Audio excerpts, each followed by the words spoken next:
Previously, on Rise of the Runelords. After pawning off some shiny yet irrelevant to adventuring items, the group headed back to the Cambion Cafe to pick up Sanishi from her bardic tutelage.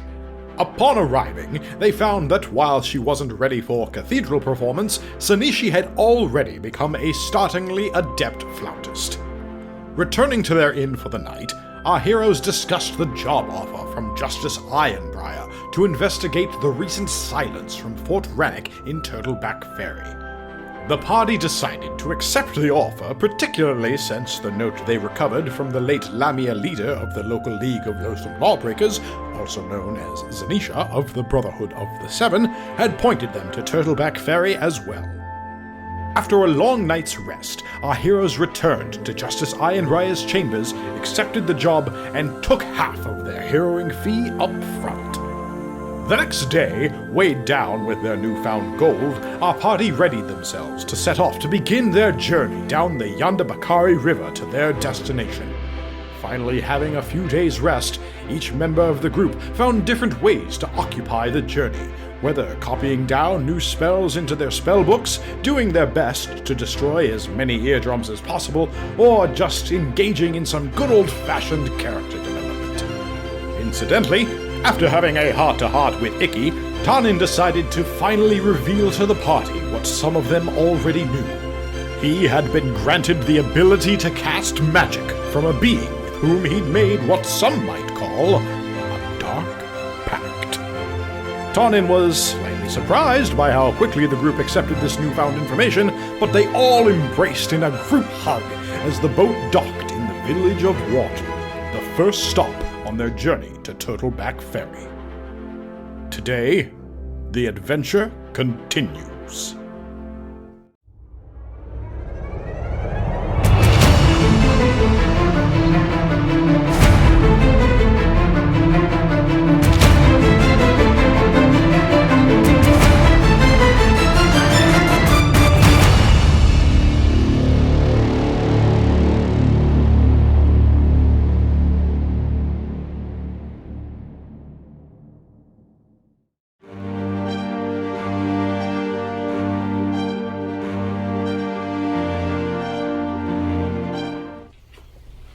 Alright, so when we left off last time, you had just pulled into the village of Wardle.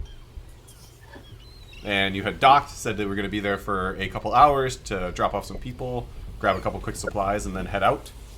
Is there anything that anybody would like to do in the time that you're here?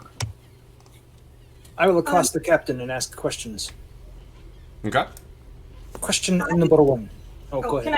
I have something else I would like to do as well, because I would like to see if there's some type of ginger water vendor around, so I can pick up something for poor Grelda to maybe help settle his stomach.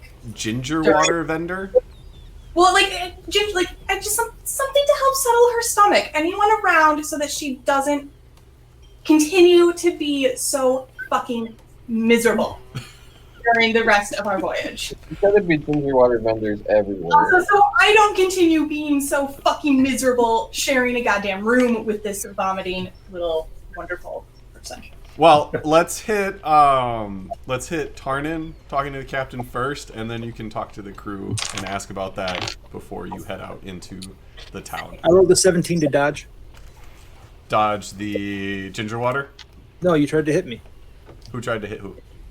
You tried to hit me. You just said, let's hit turn. I'm the DM. There's no trying if I want to. I dodged. It says I dodged. I'm sorry. I rolled a 95.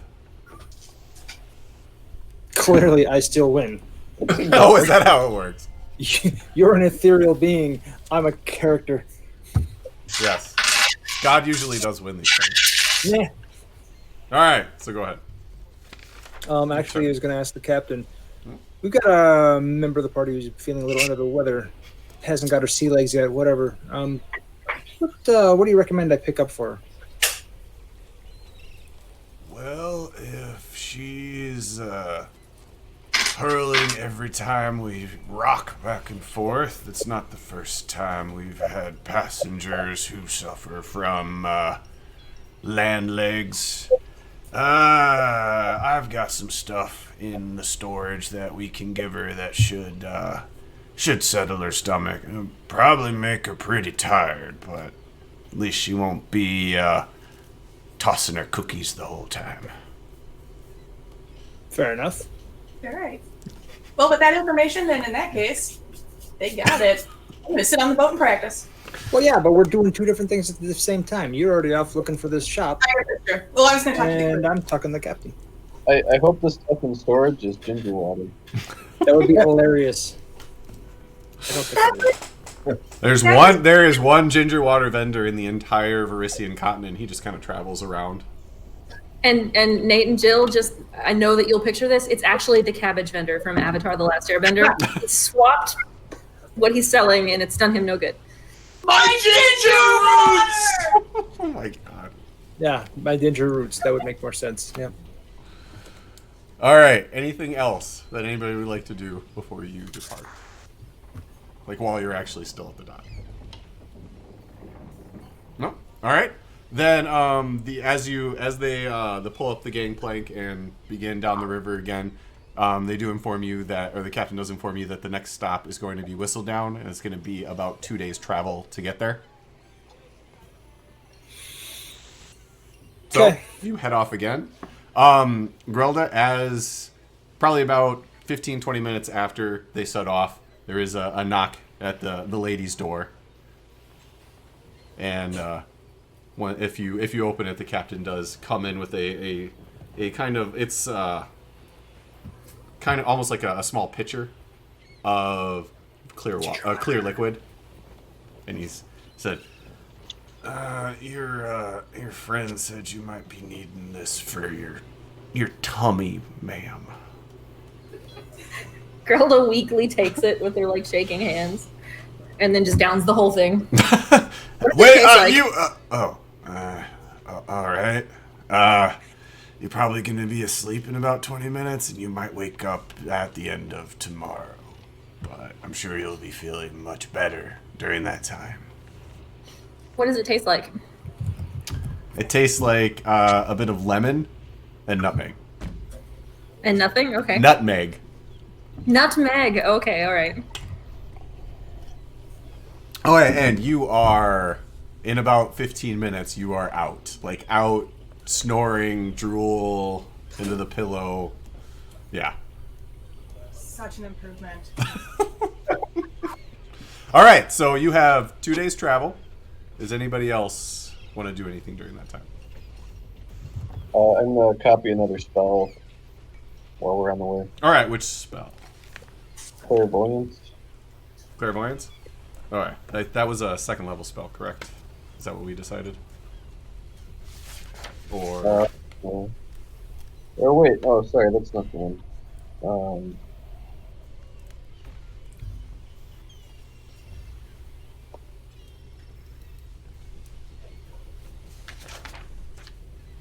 Yes, it's the one you're thinking of, not the one that I'm saying. Okay. I do believe... Now I'm trying to remember where this side that was second or third level.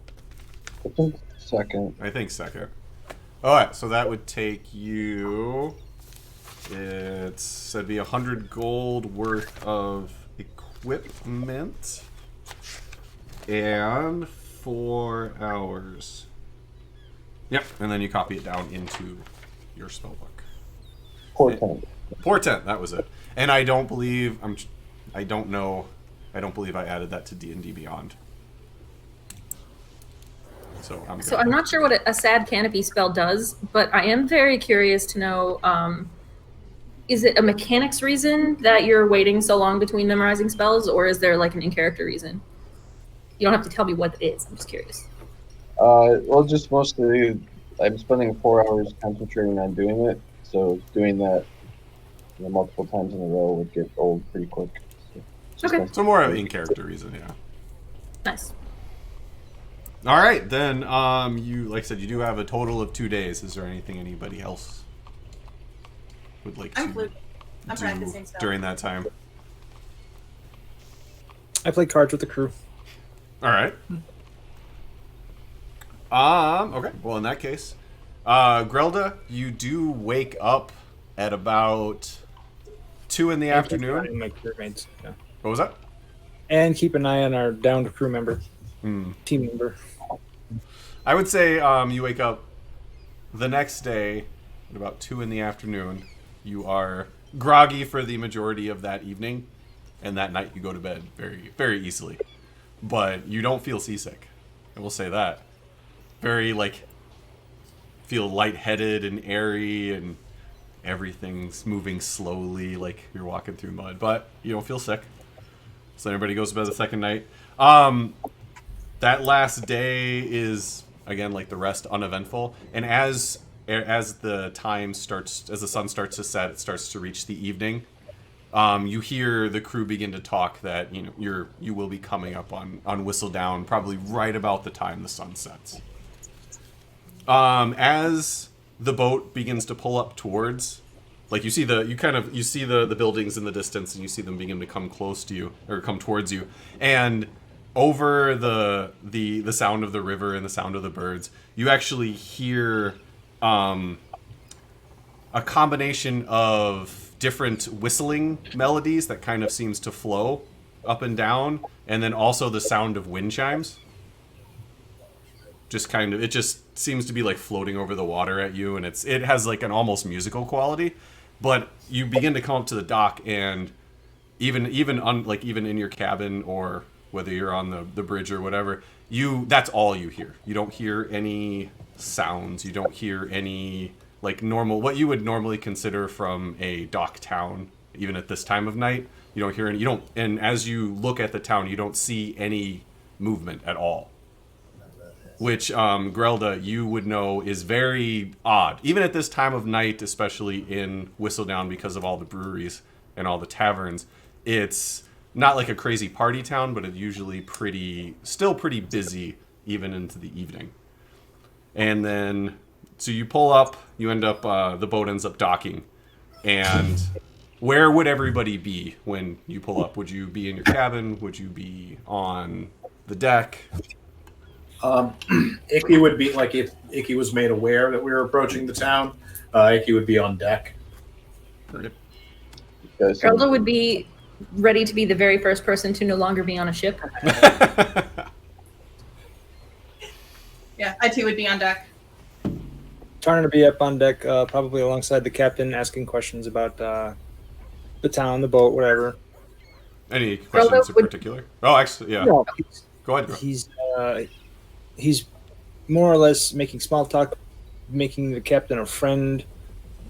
What do you want to call it? Schmoozing? Schmoozing, yeah. Schmoozing.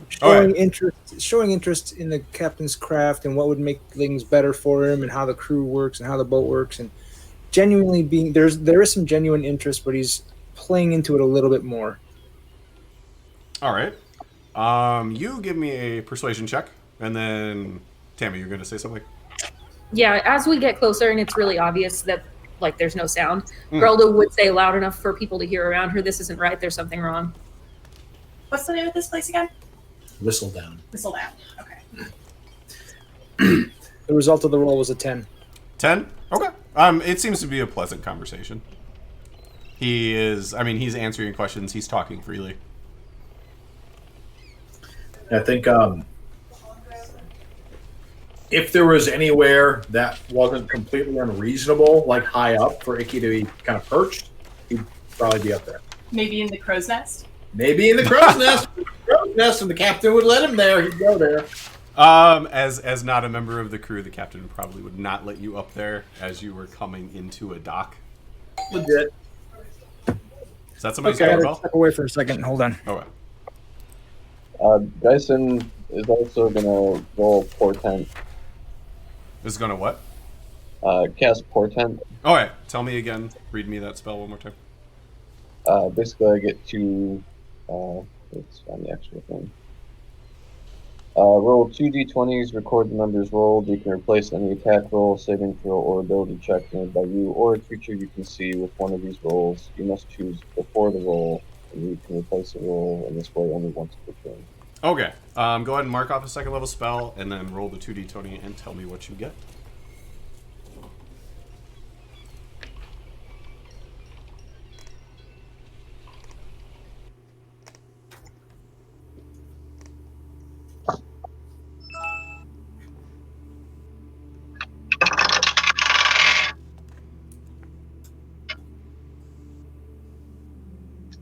14 and 9.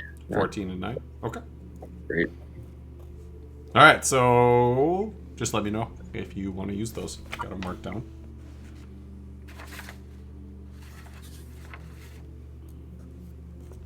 All right. Then, you're muted, Tammy. At one point, you had talked about sending me information about Whistledown. I don't believe that ever happened, so we'll be relying heavily upon you for Whistledown. I mean, if you want, I can tell you what you would like, just general information about Whistledown. What's up, Bill? You'll have to tell everyone It's gonna too. take me about 2 minutes. I'll be back in 2. Okay. Well, I'll wait till Bill gets back, and then I would assume, like, if Grelda would want to share this information with the group, she could. Alright.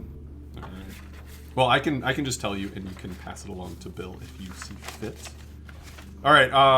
Whistledown is actually named for the distinct wooden charms that hang on every building, and it turns the evening wind off of Lake Tarantula into an almost haunting melody, and that's where the wavering sounds came from, and that's where the town gets its name.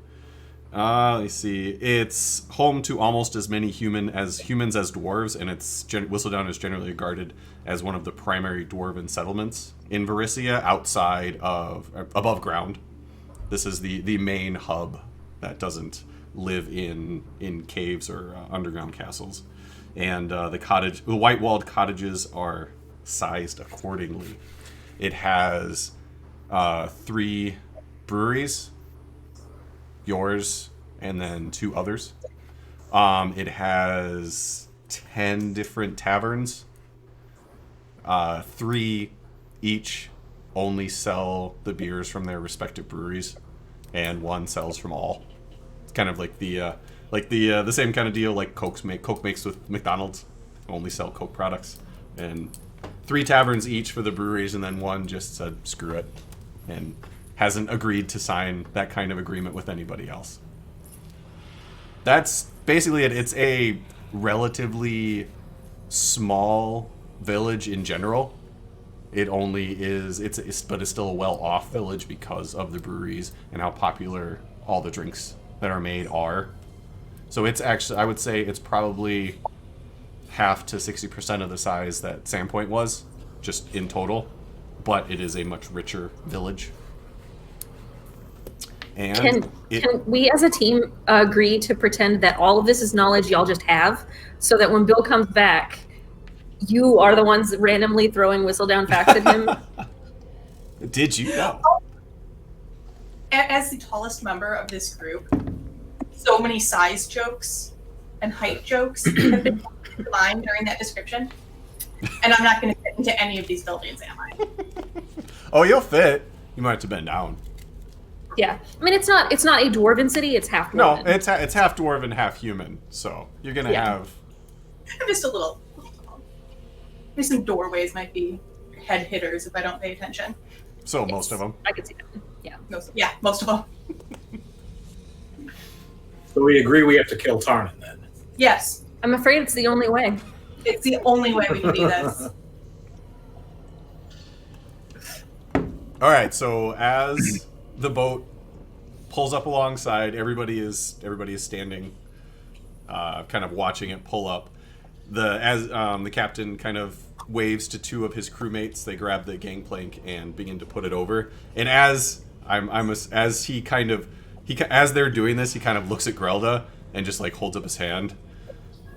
I know you're excited to get on land, but something's a bit off, so just hold on. You're muted. No. Oh, okay. No, I'm not. I just No, wasn't sorry. actually making sounds. Yes, just trust me.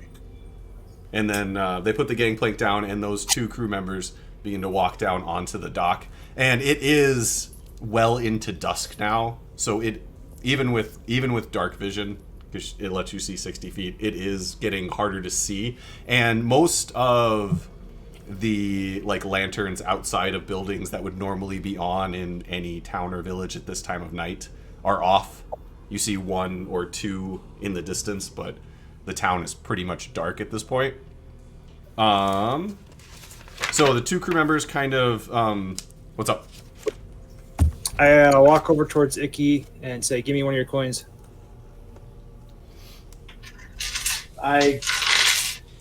Coin. I touch his coin, cast light on it, just in case. It shines brightly. Icky puts it in his pocket. All right, so the two crew members, they begin to walk partway down the dock, and as they do, coming from around the corner of one of the buildings, you actually see a small group of about 8 people, all kind of huddled together, moving in a mass, and they're moving at like normal walking speed. And as they turn the corner, they're close enough so that everybody except Icky, because Icky's the only one without dark vision. Everybody except Icky. Actually, everybody, including Icky, would be able to see that all of their eyes have just a very faint red glow to them. And then everybody except Icky would be able to tell that all of their stomachs are noticeably distended in a way that it doesn't just look like they have weight to them. It actually looks, even the skinnier ones have a fairly large stomach, and it seems to be a random hodgepodge of men, women, young, old. Like, it's not just like a group of vagabonds that you would see. It seems like just normal townspeople, but their clothes are extremely dirty, as though they haven't changed in a few days. And as soon as the group sees the two crew members, they begin to walk towards them with a purpose, and you can actually hear one of the voices kind of carry from where they are, and you hear, I bet you got some beer money, don't you, bastards? And as they make their way, as they begin closing the distance, you also see coming from the opposite direction a very small figure. It's obviously a dwarf. You see they're carrying a walking stick. There's a very long white beard that ends up going down to about their knees. Long white hair that flows about halfway down their back. Very nice pants, very nice shirt, and a thick leather belt. And it's moving. This figure's moving slowly but quick enough to kind of intercept the group in front of the two crew members. And the group stops as soon as they see him, and the dwarf kind of taps his walking stick and then picks it up in both hands. And one of the younger members of the group of 8 kind of begins to sprint towards the dwarf. And very quickly, almost right about the speed that Icky uses when he attacks, the dwarf hits the man 3 times. One on the side of the head, one on the opposite side of his ribcage, and the other one kind of sweeps his feet out from under him, and he ends up flipping and falling on the ground. And the man on the ground begins to roll away, kind of get back up towards the group, and the entire group begins to back up, and they all turn around and begin to make their way back where they came from. But you can see every once in a while one of their heads will turn, and the red glowing eyes will kind of make their way back to you, and then the whole group kind of disappears around the corner. And then the dwarven figure turns and begins using the walking stick, slowly walks up to the crew members, and they all turn and come up towards the gangplank. And as they do, Grelda, you immediately recognize this figure as Calric Fizenthroth. Oh, I thought he was a gnome, not a dwarf. Was he a gnome? No, I thought you said he was a dwarf. I named him the way I would name a dwarf or a gnome. Let me check your notes, because that's where I got this from. He can be a dwarf. It's fine. He is a dwarf. Your notes don't say, so he is a dwarf. All right, he's a dwarf. There we go. He's a dwarf. So as he kind of comes up, the captain just looks down at him, nods, and then the dwarf looks up and addresses the captain from the bottom of the gangplank. You know you're always welcome here, Captain Sithreath, but you picked a bad day to stop by. As you can tell, things aren't exactly normal. You might want to pick up your things and head down to the next stop where we take care of things around here. And the captain just kind of heavily sighs. Just my luck. Alright. Pick up the gangplank. I guess we'll get going. Hold on. Just a Captain. moment. So Geralda would shout down, Master Fizzenfroth, what have you done? I've not been gone long enough for you to let things get this bad. Kind of starts and then looks up until his eyes contact you. Oh, Grelda. Oh, lass, you picked a bad time for a homecoming. Hold on a second. And then he starts to make his way up the gangplank onto the ship. And you see that he is a couple inches taller than Grelda, but that is still significantly shorter than Icky and Sinishi and Tarnan. But he does have almost a foot on Geisen. Then he turns to... Standing nearest to? Oh. What was that? Who is Icky standing nearest to? You tell me.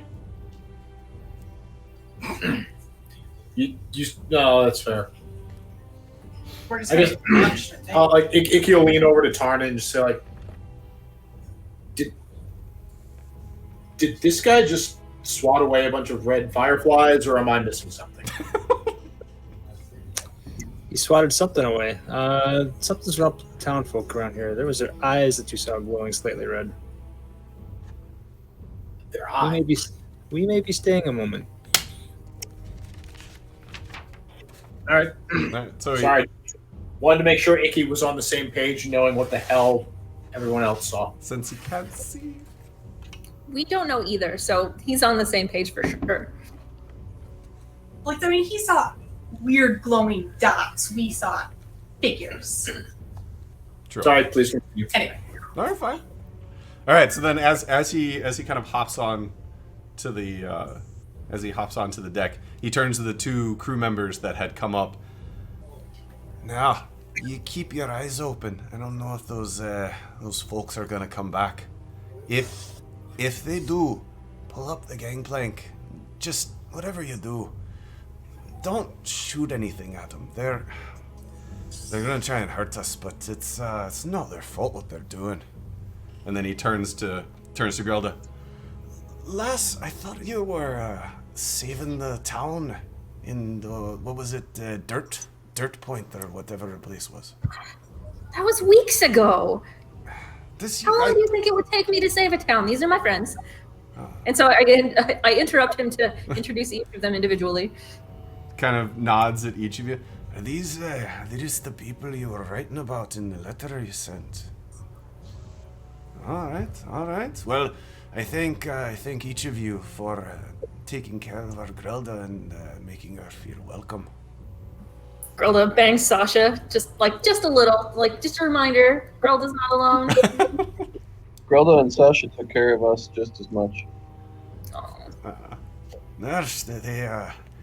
Grelda and Sasha do have a very special relationship. I will admit that.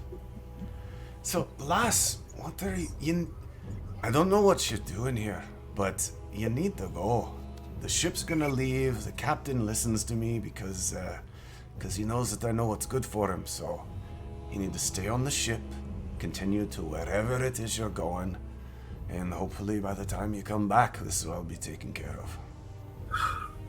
You have to at least tell us what this is. Fine. I know you've always had a curious mind, and I'm not gonna get you out of here if I don't tell you what's going on. What's going on? So, it all started about a week ago. Where was I? All right. It started about a week ago.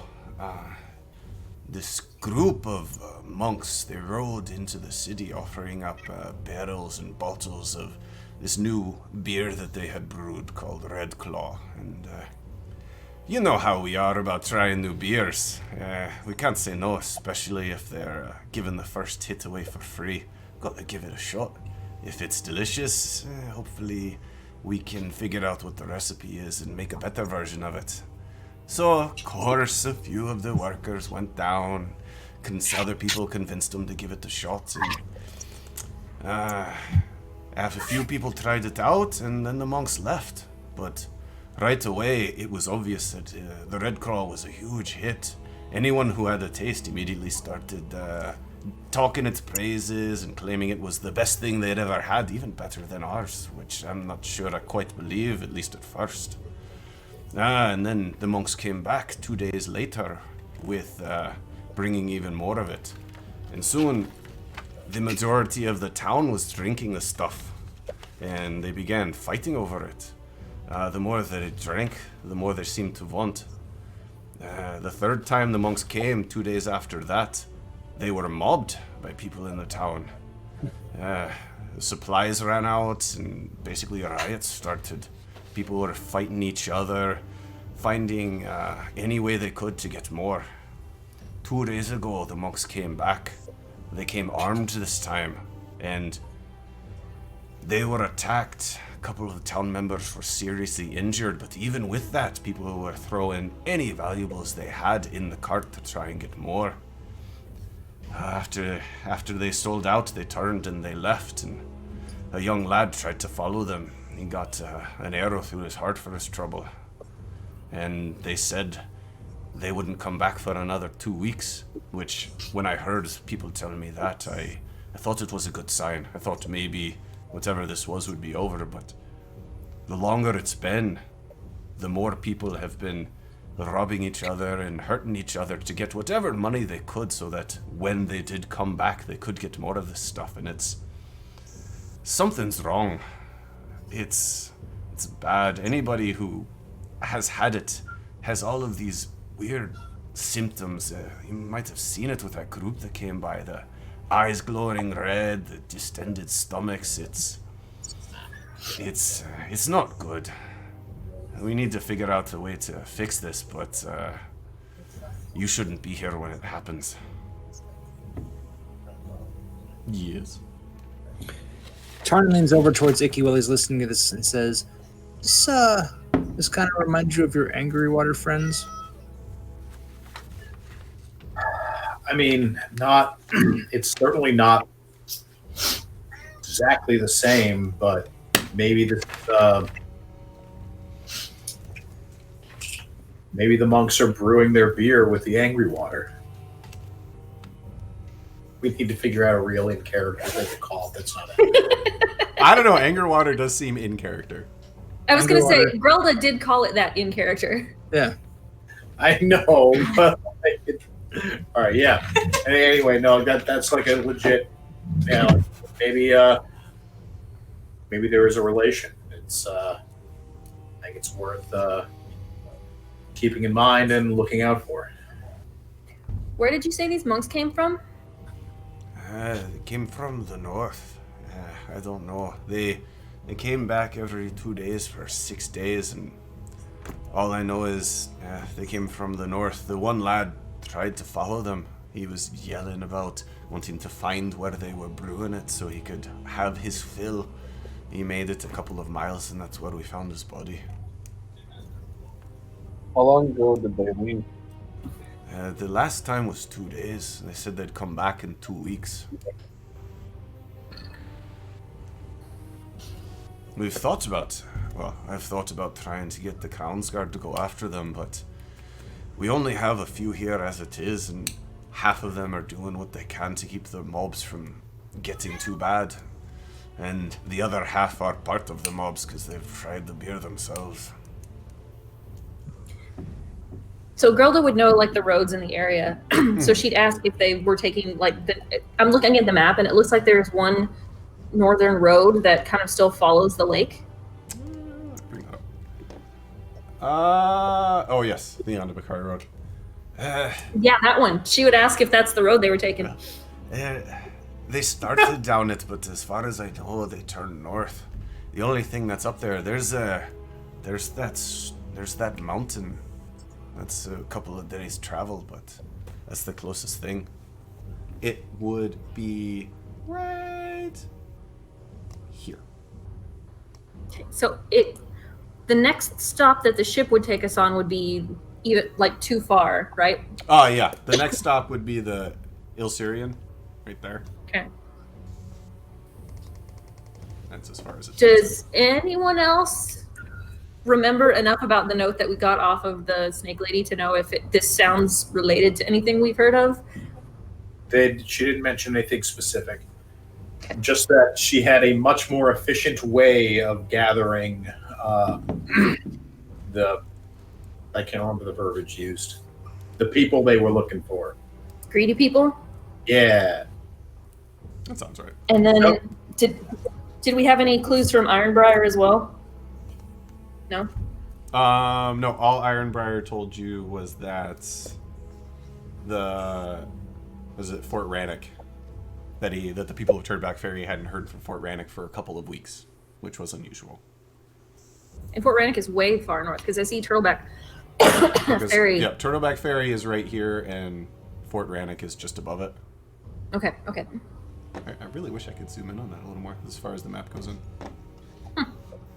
Shameful. Shameful. Shitty TM. So if we were north towards that mountain, it would actually be kind of on the way to Fort Renwick. You could turn, if you went north, you could turn northwest and kind of make your way up. You'd have to end up crossing the largest part of the Skull River to get to Turtleback Ferry in Fort Rannoch. And it'd be a lot slower. Right. So, Captain, Yeah. if we follow your current schedule, when will we be back to this town? When will we be back in Whistledown? Well, currently it'll take us, 4 more days to get to Turtleback Ferry. And then come back down, 9-10 days. I usually like to let my crew hang out in Turtleback Ferry for a couple of days as a breather before we come back down. So that's before the 2-week mark is up. Correct. That's exactly what I was thinking. Is we carry on with what we're supposedly doing now, and be here lying in wait when they get here. I made a promise to this group, and what we're doing is too important. I know that Fizz and Froth can keep the town intact. She says that really confidently and then turns to him and says, "Can you keep the town intact?" Lass, I'll do whatever I can. I don't want these people ripping each other apart, so those of us that have not been affected will do what we can to keep the rest of them in check. We'll Are they figure still- it out. You don't need to worry about it, lass. Rilda is very obviously going to worry about this regardless of what he says. Remind me, how long ago did this start? I think it was about 6-7 days, about a week. And Was they've the already first made time they 3 did it. trips with beer. Yes. Every 2 days they've come back until now. Captain, how long do you usually stay in Whistledown? I usually plan on being here at least a full day. Take on passengers, let off passengers, restock, enjoy That's as a- many different ales as possible. Thank you. That would not be enough time for us to travel to wherever this place is. So if they're taking 2 days to get there and back, we would have to have 2 days to get there and back to solve it immediately. Was it the exact same monks that came back each time? As far as I know, it was. I have not seen them myself, which is probably a good thing because with the way everybody was raving about this Red Claw Ale, I probably would have ended up trying it myself. Did these monks have red robes?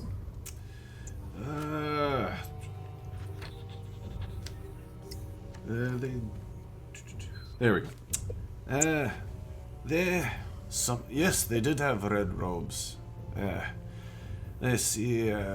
Some of the men, it's hard to trust what people say now because they're not themselves now that they've had it. But the men were swearing that some of the monks were dragonborn. And some of them were short, possibly halflings. They all wore thick red robes with bandages wrapped around their arms and their face, and their carts were pulled by giant, mangy-looking weasels.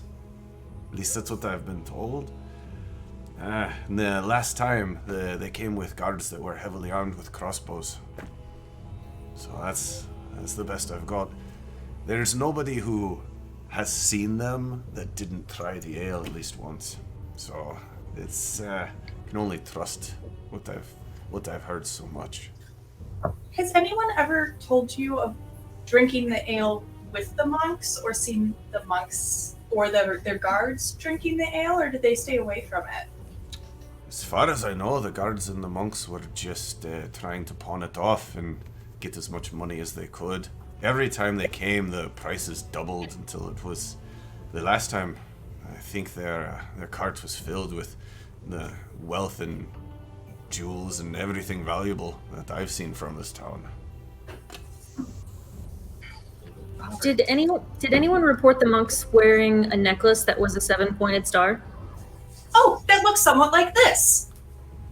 Pull out my medallion from my pack. I can't say anybody said anything about the star, no.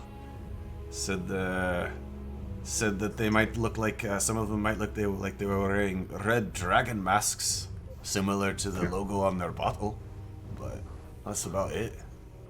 Do you have an empty bottle? I think I've got one here somewhere.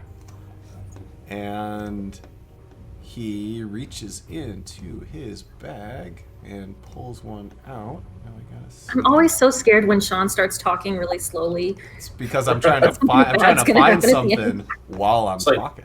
And as he pulls the bottle out, I'm going to need you guys to roll for initiative. Yes. I do have. Let me find it. 21. Oh, that one's wasted. Oh, just old enough to drink. No, for initiative. 21 for initiative. Drunk choice. All right, let me see if I can get this on here for you guys. There we go. Oh dear. Ooh.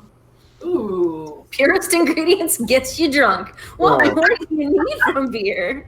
All right, Somebody went graphic There we design. 100% drinkable alcohol. That's suspicious. Sean, this is a beautiful thing. Did you make this? I did not. I cannot take credit for this. I Oh my God. found it, and there's this, which is the zoomed up label, but there's actually a printable beer label that you can actually print out. So, yes, this is what the label on the bottle looks like as he hands it to you. I love it. man. I'm really glad I asked. I vote we take the bottle and I'm gonna put it in my inventory because I feel like that might He's be. not offering it to you. She just as you take it, as you reach out and just take, he's like, To steal the bottle. There, we've got plenty. If you want to keep it, you can. Just it's been cleaned out, but just in case, probably shouldn't be licking the inside of it or anything. Wasn't planning on it. Just want to be sure. But I wasn't planning on it. Can't speak for Grella. You never know. There's people can do weird things, so just want to be sure. So I feel like giant weasels and stuff might be like does that jog anyone's? Has anyone ever heard of giant weasels pulling things as beasts of burden? Is that normal? This is your hometown. I mean, I would say not normal for my hometown would be my guess. You Fair. would be correct. Yeah, I can only assume Icky would have no earthly clue. You won't know until you roll, people. You won't know until you roll. Would Icky have heard about? You know what? Anybody who wants to can give me a history check. Hey, what? Icky has no. A history check. Let's see how bad this would be. 4, 3. or 4, 3. as long as I beat the bird, it's all good. Ooh, I got a 10. 10. Grelda? I have a -1 and I rolled an 18 total. Oh, wow. Can I? This die. So that puts you at 17. I have a +3 and I rolled 7. All right, Geisen? 15. 15. All right, so Geisen, Grelda, and Sanishi all... You have heard of giant weasels, like, as just, like, wild creatures. Kind of like dire weasels. I wouldn't say that like, none of you are aware of any in this general area. None of you have actually seen them nor met them, but you were aware that they are a thing. They're not super common, but they are a thing. And then Calreath kind of leans down and goes, Grelda, I appreciate how worried you are about your hometown, but I can't have you doing anything. I don't want you getting hurt for something like this. We can figure it out. You, lass, you go along with your friends, do whatever it is you are gonna do, and we will take care of it. She pats Sasha and says, "You know I haven't been having pillow fights, right?" I don't know. I assume you've fought some things and killed some things, and I'm glad you've been having a good time, lass. And I know you've been finding all some beers, and you've been spreading the good word of your hometown, and we appreciate it. But I don't want you doing anything that might put you at a risk. Never believes anything Tarnin good speaks up. about you. At this point, Tarnin steps forward and says, I'll have you know, this fine crew here, with Grelda deeply involved in it, has faced a demon snake, and he goes on to talk about all the big bosses they fought, all the evil little demon things, all the little hell spawn.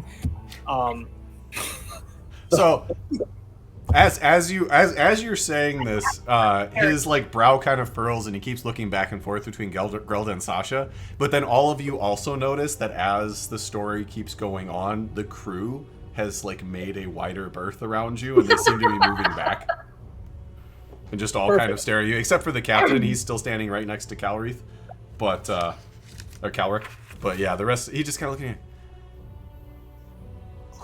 Who are you, lass? I don't remember you killing any fucking snakes when you were here. This is, I must say I'm surprised. I'm happy for you, but I'm surprised. I did not expect our little Grelda to be such a force to be reckoned with on the battlefield. You clearly need to speak to my aunt more often. I guess so. Or she needs to come over and share more giant snake lady stories. She has enough beer. I'm surprised it hasn't slipped yet. Nothing gets a little hellfire here. Well, if you are so adept at fixing problems, I don't want to ask you to put anything on the line, but we could use some help. There's only a dozen and a half of us that I know of that are trying to keep things going here right now. But from what I'm seeing and understanding, it's just a matter of timing, whether we need to stay here now or if we can come back in 2 weeks, when these monks are supposed to be coming back, and then we'll handle it then. Either way, we're already involved. I would like to say that everything will be fine in 2 weeks, and I know I said it earlier because I didn't want you to worry, Grelda, but the people who have been drinking the beer, they're not eating nor drinking anything else. They haven't had water in days, and I'm afraid that they're going to start killing each other. They're setting fire to the town in order to try and find somebody. One of the tavern owners was beaten half to death yesterday because a group broke in and told him that they knew he was hiding some. So I can't ask you to risk your lives, but I can say that on the way back, I recommend you skip this town, as I don't know how it's going to be then.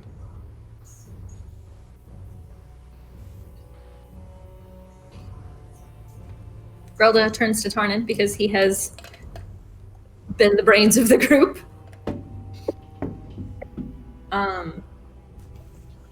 Okay. We already have a job and someone that we promised to help, and I promised that I would fulfill that. Right.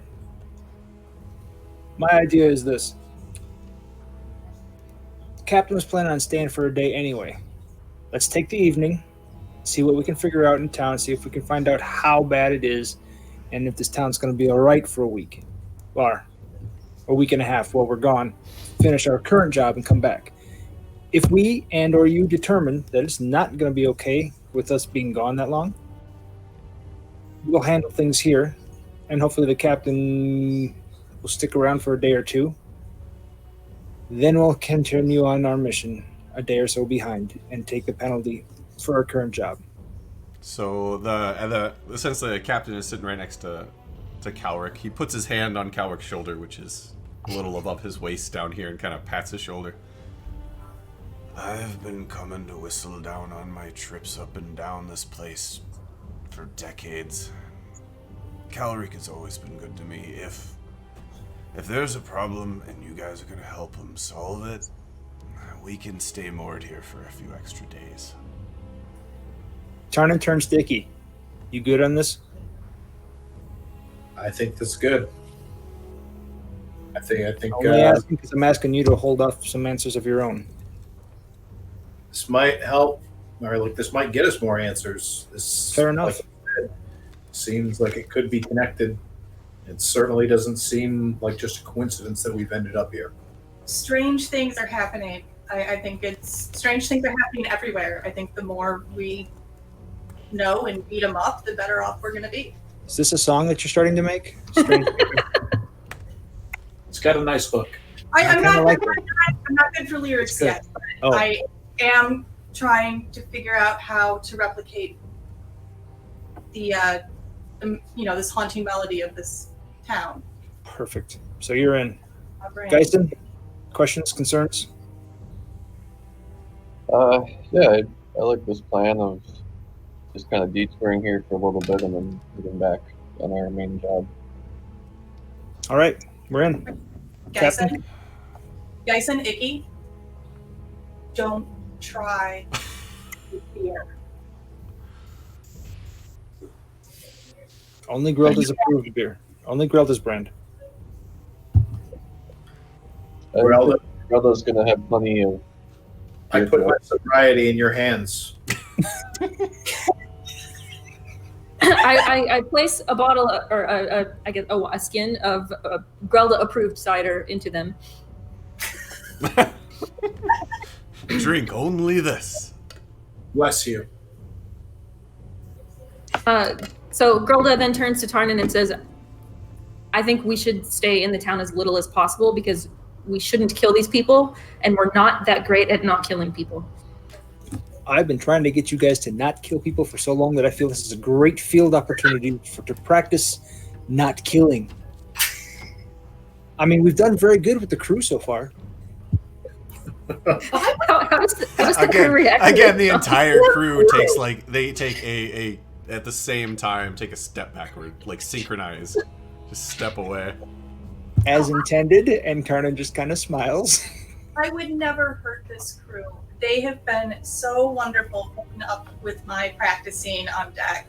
And I just imagine like a deckhand sitting with like cotton swabs in his ear with a little bit of blood coming out of one side. Just a You few just of them. you just hear, you can't even tell where it's coming from. We love your music. Aww. Yeah, come on, guys. We want this boat to wait for us. Fair enough. All right, it's true, Captain. That was just a joke, most of it anyway. And Grelda, where do you want to start?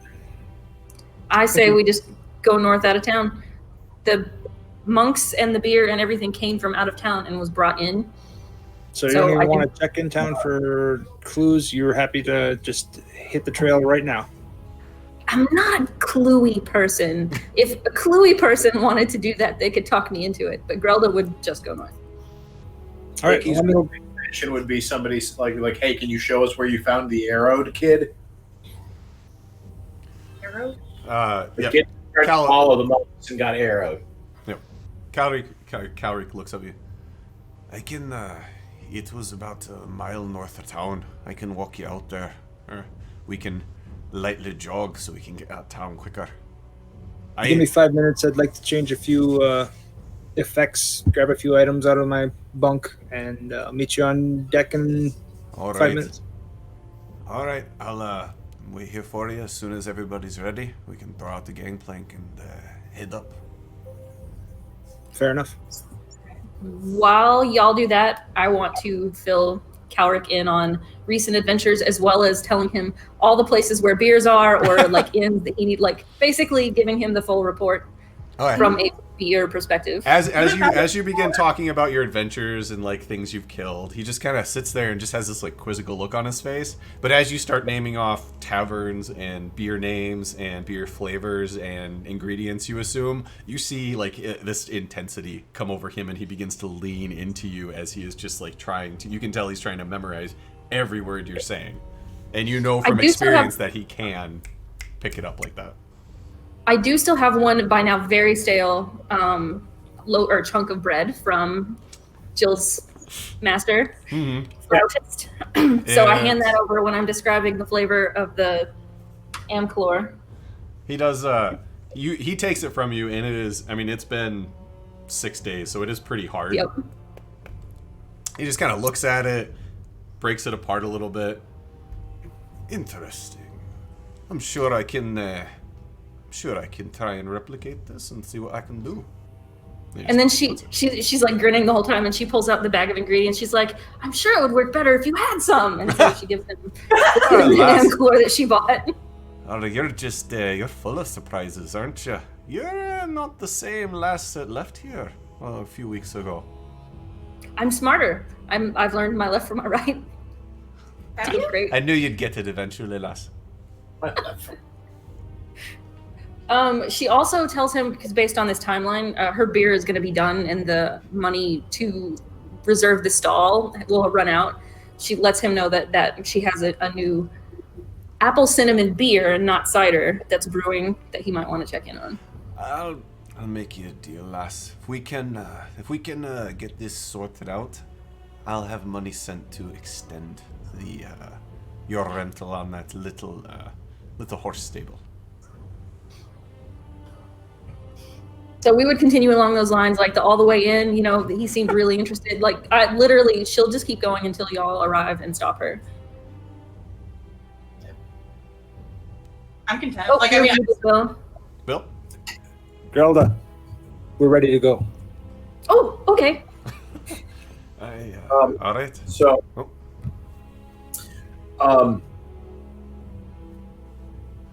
never mind. I'll wait until we get to the body spot. All right. In that case, since we've been going for right about an hour, and we're gonna head off the ship, so it'll take like 5 minutes, and then when we come back, we'll continue. And it's a perfect opportunity because I finished my wine. And I finished my beer. Good fuck away. Fuck boy. And some alcohol. And some alcohol. I like handsome alcohol. Depends how drunk you are. I don't mind if my alcohol's ugly. You got to start with handsome alcohol, and then by the time you get to the ugly alcohol, you've had enough alcohol that the ugly alcohol looks like the handsome alcohol. Okay, gotcha. Solid strategy. That's why you save Miller Lite for when you're already drunk, and don't start with it. Well, yeah, because otherwise you're never going to get drunk. I thought that was to rehydrate. That gives me an opportunity to tell my favorite joke ever. You know, So we don't have that. Miller Lite is a lot like sex in a canoe because it's fucking close to water. I like it. Anyway, I'm ready to play now. All right, so Tarnin comes like everybody's ready. So Calric turns, nods to the two crew members. They throw the gangplank down. And he actually, as they put the gangplank down and they get it all set up, and he looks at both of them. After we head across this, pull it up and don't put it back down for anybody except us. And then he kind of grabs both of them by the collar and pulls them down to his level, which they're like over 6 feet tall, so they're almost bent all the way over at the waist.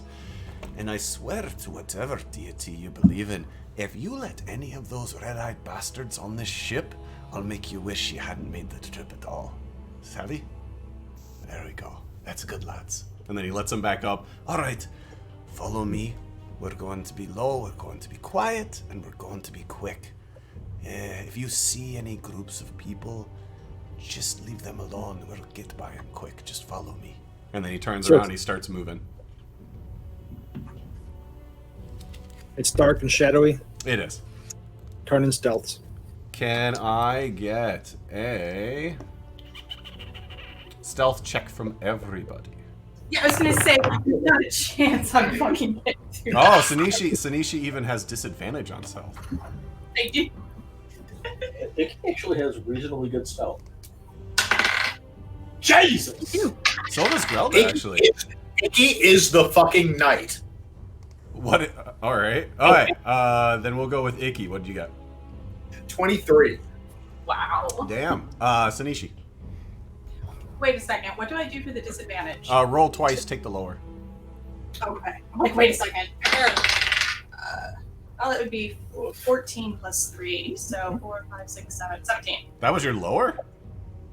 Yeah, I rolled a Jesus. 14 and an 18. Good lord. All right. Geisen. The 2s are going to be if we get in combat. 8. Okay. Grelda. 12. 12. And Tarnit. 15. 15. All right. You guys move pretty quietly. I have a couple kicked rocks here and there, but nothing to really alert anybody. As you're moving through the town, it doesn't take very long because it is a smaller village. I mentioned earlier it's about 60% of the size of Sandpoint, so it only takes 5 minutes to get from the docks to where you start leaving town. You do, as you're moving, you do hear a couple of groups of people out of sight, but you kind of hear one over here making some noise and yelling, and one over here some scuffling. They're a bit out of sight, like just around a corner or two, but Calric continues forward, so all of you follow him until you begin to get out of town, and then he starts slowing down a little bit. And as you're walking out of town, he kind of points down, and you can actually see the wheel tracks from the cart. So, these are from those bastards when I came last time. If we follow these this way, you'll find your boy. And you follow for probably a good 20 minutes outside of town, and you see as the tracks begin to cut north off of the Yondabakari Road, right in the grass, there is a boy laying face down, a young man laying face down. Just left it? Yeah, right. No, all right, no, probably you can have this one. What'd you say? Like they just left him? They left the fucking body. He's been here for 2 days. Three of us, at least, are very incensed about this body being just left here. Calric just sighs. This is the first I've been up here. I know nobody grabbed him, but I hope you'll understand. As I said, there's maybe 18 of us left in town trying to keep the place from being burned down. I feel bad for the boy, but we haven't had enough time to give him a proper burial. So you have parents in town? I would assume, but But they're infected with whatever this other crap is, and they haven't bothered to come get them. If they have, if nobody's come gotten him, I'm assuming any of his family is those affected. Grelda, is it proper to burn him or leave him here? Hey, Sean, is it proper to burn him or leave him here?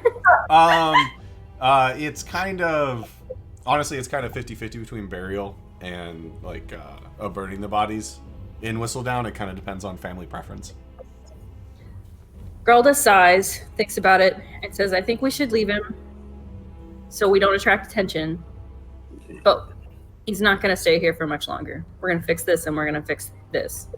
As soon as we have a cure and we start getting it to the infected people, I can promise you that he'll get a proper burial, whichever way that might be.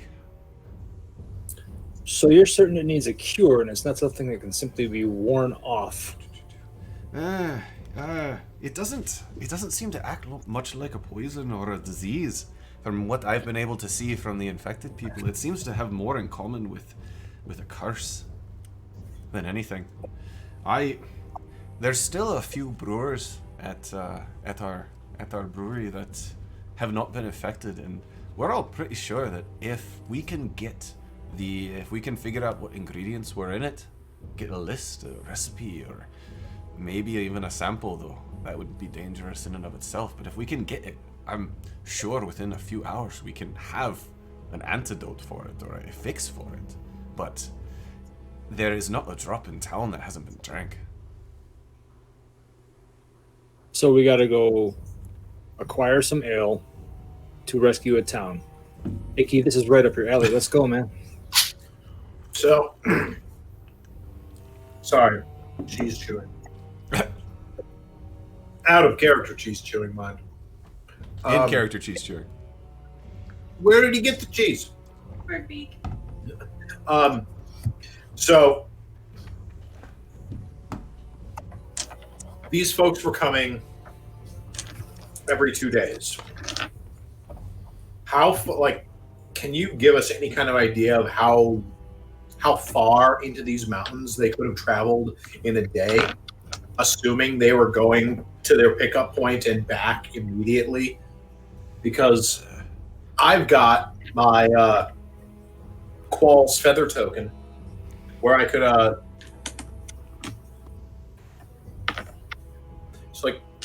I could possibly fly around and scout. Alexander could possibly fly around and scout. But also I've got this token where I can summon a giant bird that could likely carry us all to whatever buildings we might be able to find in the area. All right. Well, That seems like use it. I guess the range they could have traveled, even if they would have just left, gotten more drink, and come back. The closest is the beginning of the mountain ranges. There's one large mountain called the Basilisk Spine. It's where the small range of mountain begins. It's fairly large, but it's also it's not active. But I know it's got like magma in it, so nothing lives there. That's the closest one. Otherwise, There was a volcano on the beer label. That the thought it crossed seems- my mind, but I don't know what could live there. Basilisks. But what we need to know, though, is the average land speed velocity of the laden dire weasel. Yes. she's not wrong. Magnamarian or Corvoian? Ooh. Corvosian. I think we're closer to Corvorthian. You are still close. You are still closer to Magnamar than you are to Corvosa. Then it would be Magnamarian. What if these are imported weasels? We don't even know. Yeah. I mean, or they could have been Who would captured. import weasels to Magnamar? They could be an invasive species. Frankly, I could see there being a market for importing giant weasels into Magnemar. Just saying. I mean, having lived in Magnamar a lot of my life, I have not heard of this lucrative deal, because had I probably would have been all over it, and you never would have met me. I would have been a rich weasel. Rich weaselier. So, barring all of that, it does sound like we have a destination. Or we could just follow the tracks. I mean, That's kind of what I was wondering is, can we follow the wheel tracks? I mean, they're in the ground. You can give it a shot. It's going over grass, most of it, so it should leave a trail. Yeah. So why don't we follow the wheel tracks and take it? I think we should walk it as opposed to trying to do anything else, because we might be able to pick up other clues on the way. and let's leave that flying bird as a, oh crap, we need to get to Fort Rannoch in a hurry, or back to Magnamar in a hurry thing. That's real. Get the fuck out of here before we die. Ollivander would have better night vision than Icky, right? Yes. Icky Scouting does not- purposes. Track at all. No. What was that? What was that, Lars? Just Ollivander would have night vision at all, which means you would have. That's true. Because it is night now. It's a valid point. It is full night.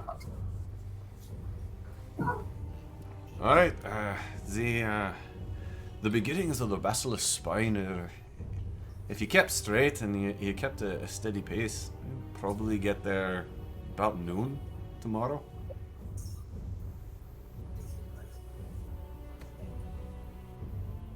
What time is it now? It's probably about 8 in the evening. Yep. I say we push on for 2-3 hours, take a rest, and then push hard tomorrow to get there.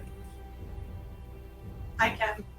Sounds All right, and then Calric walks up to Griselda. I got to admit, lass, I never thought I'd be sending you out on this particular mission, but good luck. I hope you succeed. Whistle down. Kind of rest on your shoulders. Not to put any pressure on you. Don't worry. We'll succeed. And if I find any really good beer making ingredients, I promise I'll bring them back. You fucking better. All right. And he just kind of waves everybody. Good luck. I pray to Desna that you come back safely. He just kind of nods and turns around and walks back towards town. All right. Let's go save All some right. folks. I got some decent eyes. I'll look. I'll lead ahead. All right. Then if you are going to be tracking it, I need who's going to be leading the tracking the tracks. I'll track the tracks. Tracking. It would be a survival check. Okay. Ooh. I'm Actually, yeah, Sanishi. survival. Yeah. Okay. Plus 4. Let me. Sanishi. Actually, Icky has the most. But I he's was- got no eyes. He can't Oh, see. that is true. You would have disadvantage because it's night. So, So- let. Sanishi would lead, and then if somebody wants to help her, she can roll with advantage. I'll help her. And so give me a survival check with advantage. First one is 15. Second one is a 20. Oh shit. Whoa! Take that natural 20, bitch. Natural 20, so 24. You manage to, you have an eagle eye on these, even if, even as you, turn your head and you're looking back to people, you never lose sight of the tracks. They bend and burr through deep grass and they come over some dirt paths, but you manage to stick with it easily. You do manage to, how long do you want to follow them for? 3-4 hours. Yeah, say we're gonna go for a couple hours and then break for the night, right? Correct. Then I would say either 11 or midnight is about the time that would end up being, whether you wanted to go for 3 or 4 hours. Midnight then. Okay. Yeah, let's go for the night. Keep it nice and round. Then as you're following the tracks until midnight, you do end up seeing a couple of broken casks that have been tossed on the side of the tracks that have kind of been thrown down and are cracked open or busted in various different ways. Probably a total of a dozen by the time you rest. Are they all dry? Empty, Yes. dry? Yes. They all have. You don't know whether they were empty when they were tossed or they have just dried from just sheer time, but none of them are still wet. None of them still hold anything. Along with several dozen bottles, or what is left of bottles, all having been smashed along the way. All holding the same label. Okay. These are some really trashy travelers. Yeah, I'd like to investigate the area. Oh, shit, I'm blind. Have fun with that. I mean, I could one of you maybe help me around here? I would love to use my coin of light, but I don't want to draw any unnecessary attention here. But Fair enough. What are you looking for? anything aside from smashed beer casks? Maybe perhaps they came upon some people. Maybe there was a bat, like if there's any signs of struggle, or if they were just jumping old gear. But yeah, totally. Tony casts Detect Magic and starts looking around and seeing what else he can see. Nothing pops up. Okay.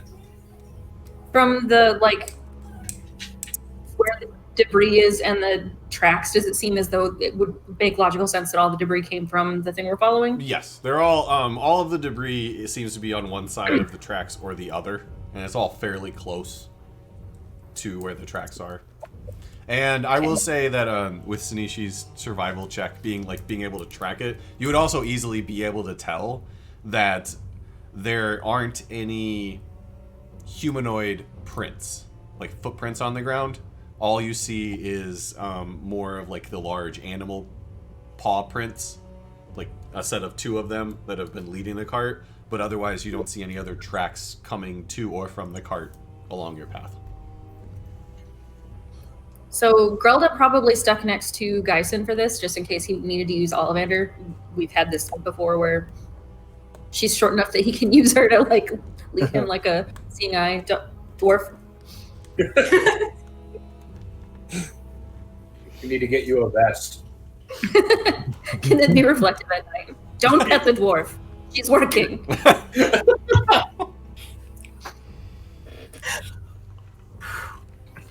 All right, so you do reach midnight, continuing to follow the tracks. Okay. We're going to rest for 10 hours. Everyone take a 2-hour shift. That means that everyone's going to have 8 hours of rest.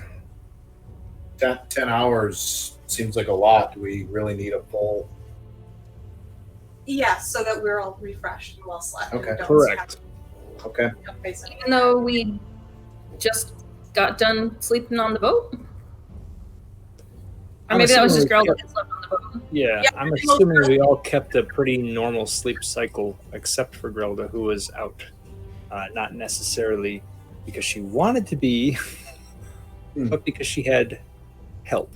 And I'm fine with. I know this kind of how we've been doing it. Yes, you guys, everybody does take the shifts, so there is always somebody awake if you want to have some kind of lookout. But we can still do it in 8 hours. We'll still give a full rest for 8 hours, even if people spend a couple of those hours awake watching. So that's an hour and a half awake each. Yeah, and I'm trying to remember exactly how long rest reads, but I don't believe you have to be asleep for the full 8 hours. I'm gonna need to read up on it just to be sure on exactly what the verbiage is, but I'm almost certain it doesn't say that you have to be completely asleep for the full 8 hours to get the full rest. But I'll check on that on our next break. So Before we begin our rest, are there any animals nearby? give me a perception check. Did Grelda ask that out loud? Grelda did, yes. Well, she didn't ask. Did She Grelda didn't ask say, it or did Tammy ask it? Because if Grelda asked that out loud, Tarnan points to Sinishi and says, well, she's an animal when it comes to playing the flute. Yeah. Well, yes. Yeah, she said it out loud. She muttered it under her breath, like, I need to like think if there are animals, but she said it out loud. So All that right, can give happen. me a Yeah. perception check.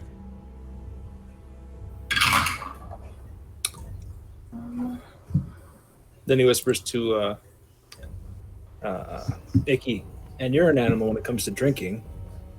So yeah, there are several animals around. Plus, he's a bird. Even better. That So one was too alas, easy. I only rolled a 10, Sean. A 10? I mean, you do hear the normal, like, crickets. I mean, you hear an owl somewhere, chittering of some bats. Okay. But no Then snow. I What was that? No Snow White moments where like all the animals just come and perch on her. No.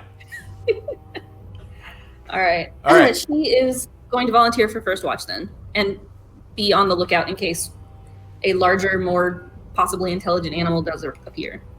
All right. I did find, so a long rest is a period of 8 hours during which the character sleeps for at least 6 of it and performs no more than 2 hours of light activity such as reading, talking, eating, or standing watch.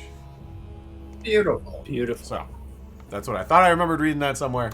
So the 2 total 8 hour hours. watch rotation for however many people want to do it, as long as there are, we'll do 3 sets, and you guys will be good. Perfect. All right. So anybody taking the first watch with Golda? Are we doing this in pairs or are we doing this as individuals? That's up to you. You need 3 sets for a full night's sleep. I'll stay up with Grelda to start with.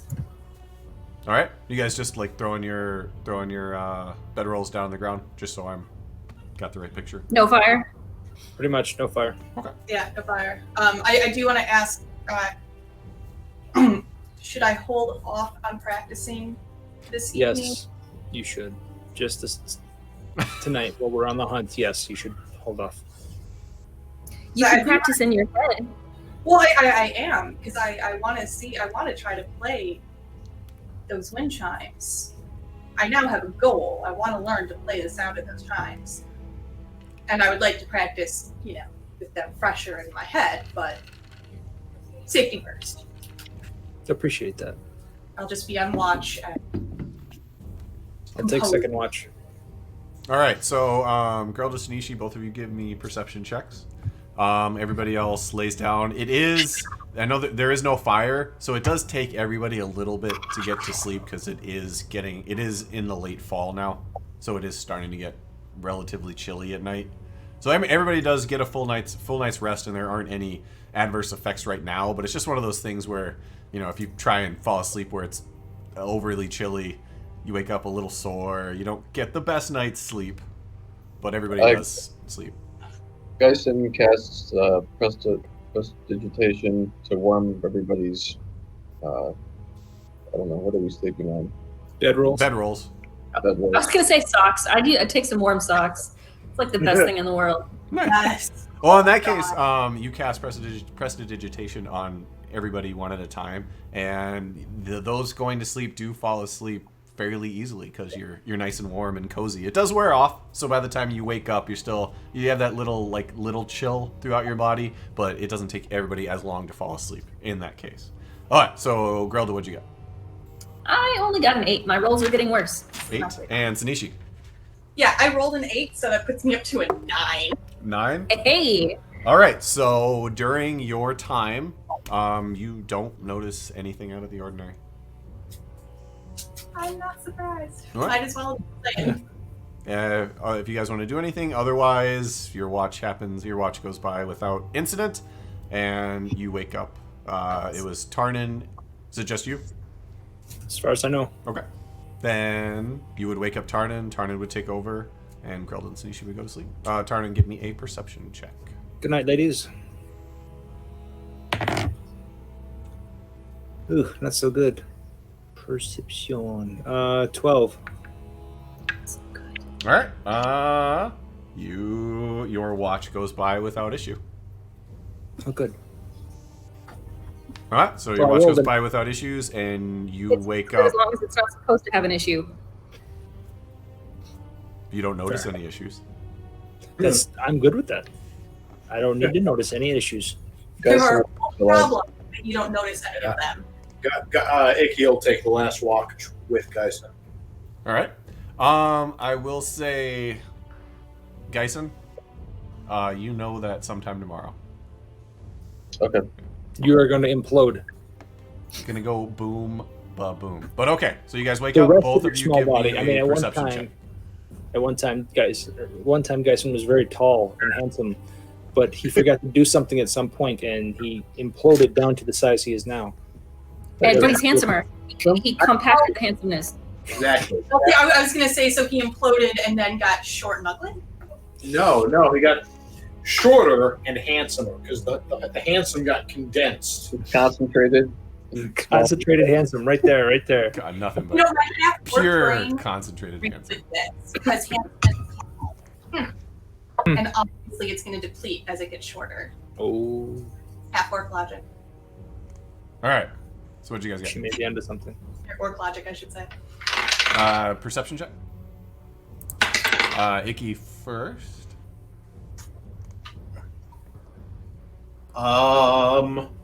He got the letter A. I got a Q. A Oh. Q. Which translates to 17. Okay. And Geisen. 8. 8. Ha! I see what you did. All right. You guys don't notice anything throughout the evening either. All right. So unless you want to do anything, your watch goes by without issue, and you can wake everybody up right about 8 o'clock. What time does the sun come up? It's late fall, so right about 7-ish. That's when sunrise happens.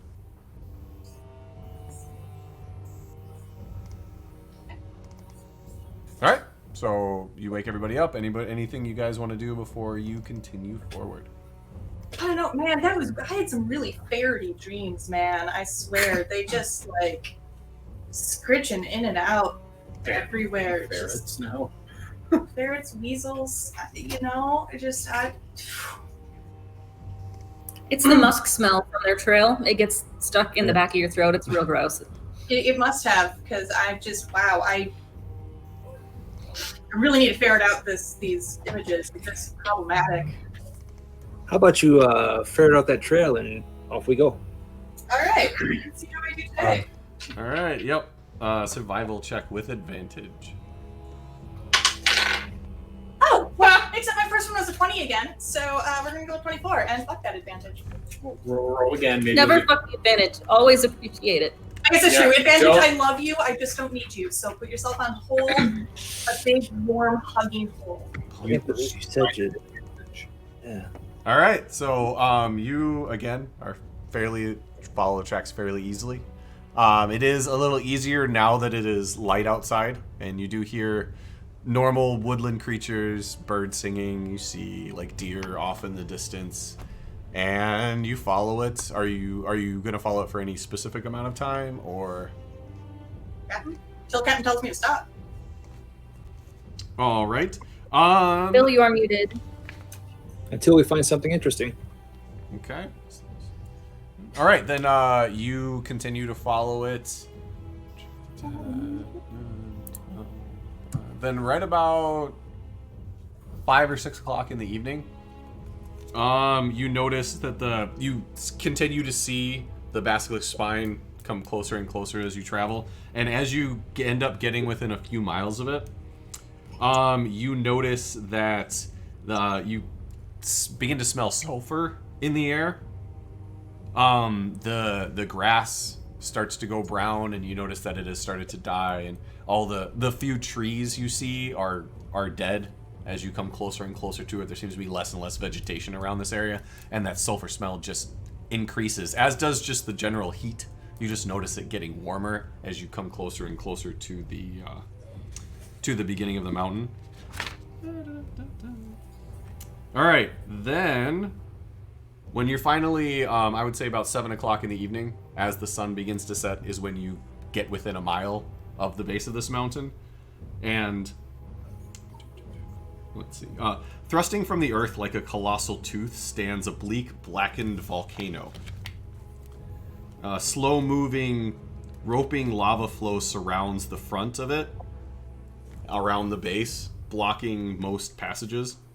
You can see a small kind of opening, like a cave, a rounded cave that kind of leads inside of it, and this seems to be the only spot that the lava is not actively flowing in front of. And the tracks lead inside. They do. Good I thought check. he said it was a dormant volcano. He did. He did say there was lava, there was magma in it, which is the reason he assumed it was empty. But this is around it, not in it. All right, I guess I'm up. Stay about Lars, yeah. 150 feet back and follow me. Stay within about 150 feet. I should be able to message you when I see something. All right, give me a stealth check. Okay, stuff on the way. Oh, that's terrible. 10. 10? Yeah. Okay, so you... Aw, where'd Nate go? You I stealthed clicked too off- hard, Nate. You stealthed Nate too hard. stealthed out of the campaign. Stealth, come back. Come back, Nate. I'm coming back. Nate! mean, you Nate! Oh my goodness. I'm sorry. I tried to minimize the thing, but instead I killed it. No, don't kill it. Alright. Alright, so, you can hear yourself as you're moving, but, just the general noise around you from just the Wind. wind, the little bit of lava flow, just the soft rumble of the mountain. Like, you can hear yourself, but you know that it's not making too much noise too far past you. As you begin to make your way into the tunnel, you notice that the arched entrance only goes for about 20 feet, and then it kind of opens up, and you see that the only way forward, on the other side of this, there is another lava flow, and over the top of it, there is a single bridge that goes across, that comes from exactly where you are. Across the bridge, you see a pair of obsidian gargoyles flanking the other side of it. And past that, you can give me a perception check, actually. I pause where I'm at and I cast message to Sinishi. Let everyone know this is what I see. And I explain what I saw.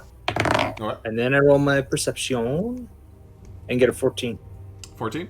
All right, then as you kind of move up as far as you feel safe given the light that the lava gives off, you can see 5 25-foot wooden towers kind of perched on the other side of the bridge. And on top of each of those towers, you can see 2 cloaked figures, 2 on each one, kind of walking back and forth. And you can tell that they're looking out. 5 towers, 2 each. Two creatures each. They protect a wide courtyard in front of this section of the inside of the mountain. And then just beyond those outposts, sticking out is like a sore thumb, is a ramshackle wooden building built on stilts. A large hand-painted sign, which you can read with your perception roll from where you are, reads Kobold Cauldron, both spelled with a K. Say that again. Kobold Cauldron, Okay. but the cauldron is spelled with a K. Got it. And it's actually spelled Kaldren. And judging by the primitive lettering and misspelling and the way it's named, you kind of easily guessed that it was kobolds who wrote this. I'll pass all that on as well. Okay. I'm his mouthpiece. Everyone knows this.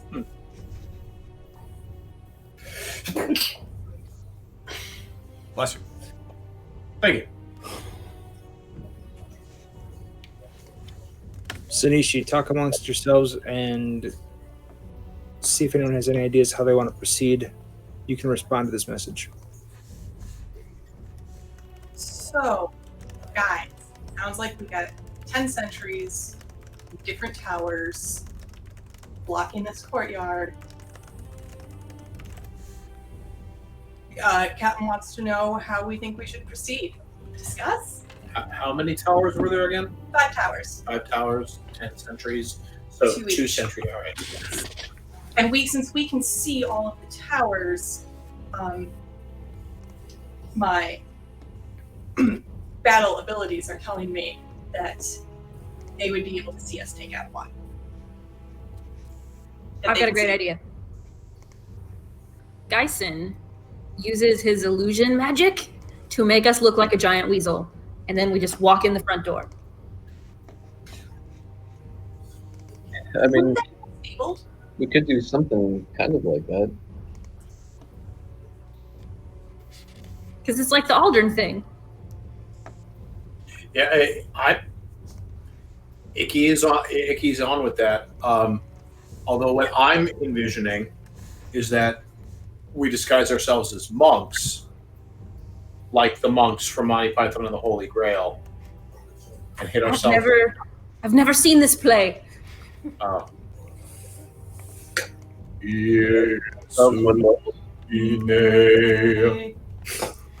It's very creepy.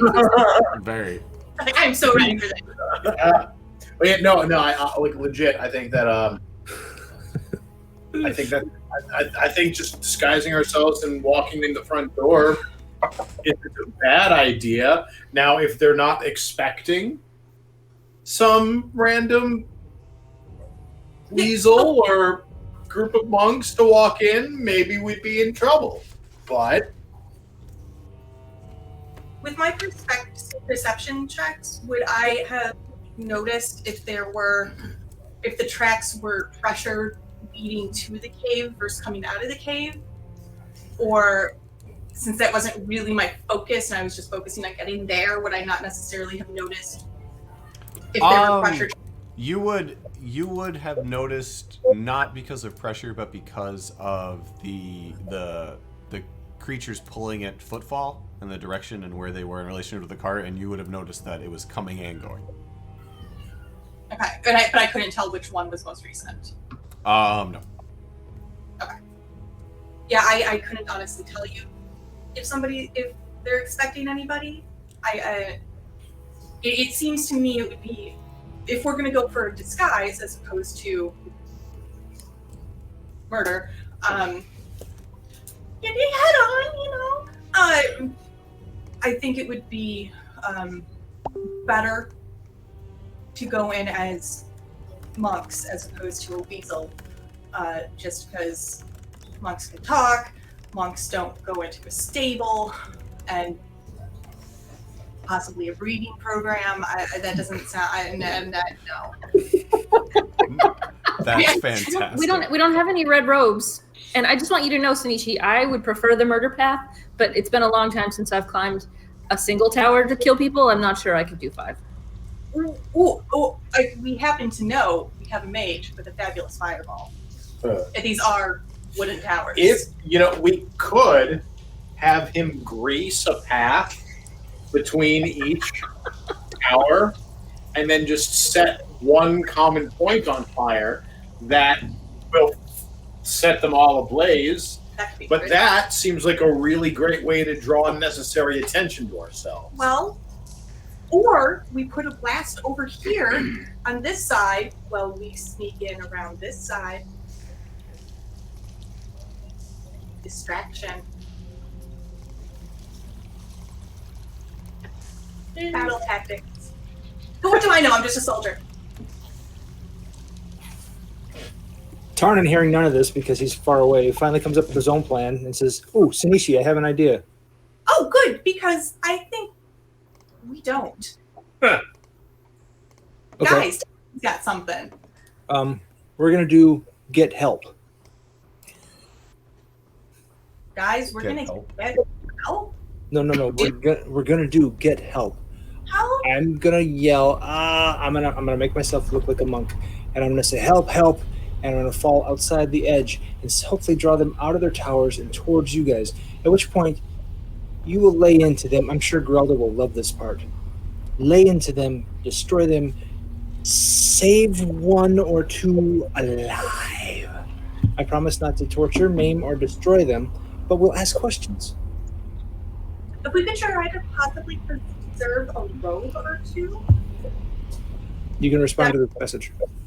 Oh, I tell everyone. I think that sounds like a great idea, Tarnet. We might also want to preserve a robe, if possible, so that a spell does not have to be continuously used to make somebody appear to be one of these monks. So, just real quick, I want to ask Sean an out-of-character question, because we have not been supplied with a picture of this area. Would the people in the other towers see things, like, can they see us from where they are? Like, I don't really understand. No, because it's about the curved entrance that Tarnan went through is about 20 feet. So from where they are, like if Tarnan were to like step out onto the bridge, like that would be in eyesight, but you guys still outside of it, like outside of the general mountain, and would not be seen by them. Okay. The entrance is probably only 10 feet tall, maybe 10 feet wide, so it's not like a cathedral entrance. It's relatively small.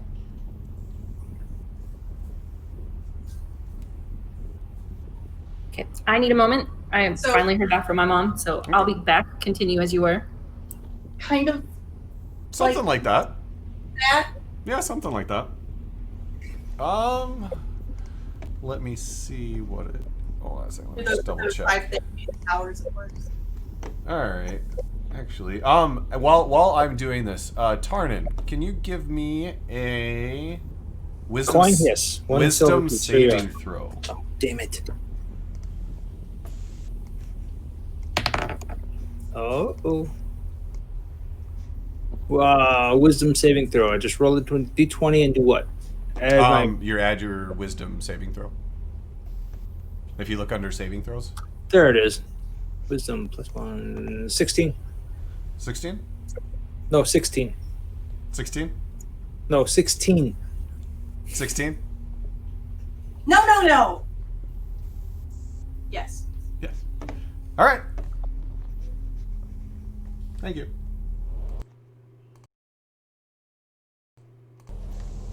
What's wisdom, not perception? Man, it means I didn't wisdom anything. I didn't think of any good ideas.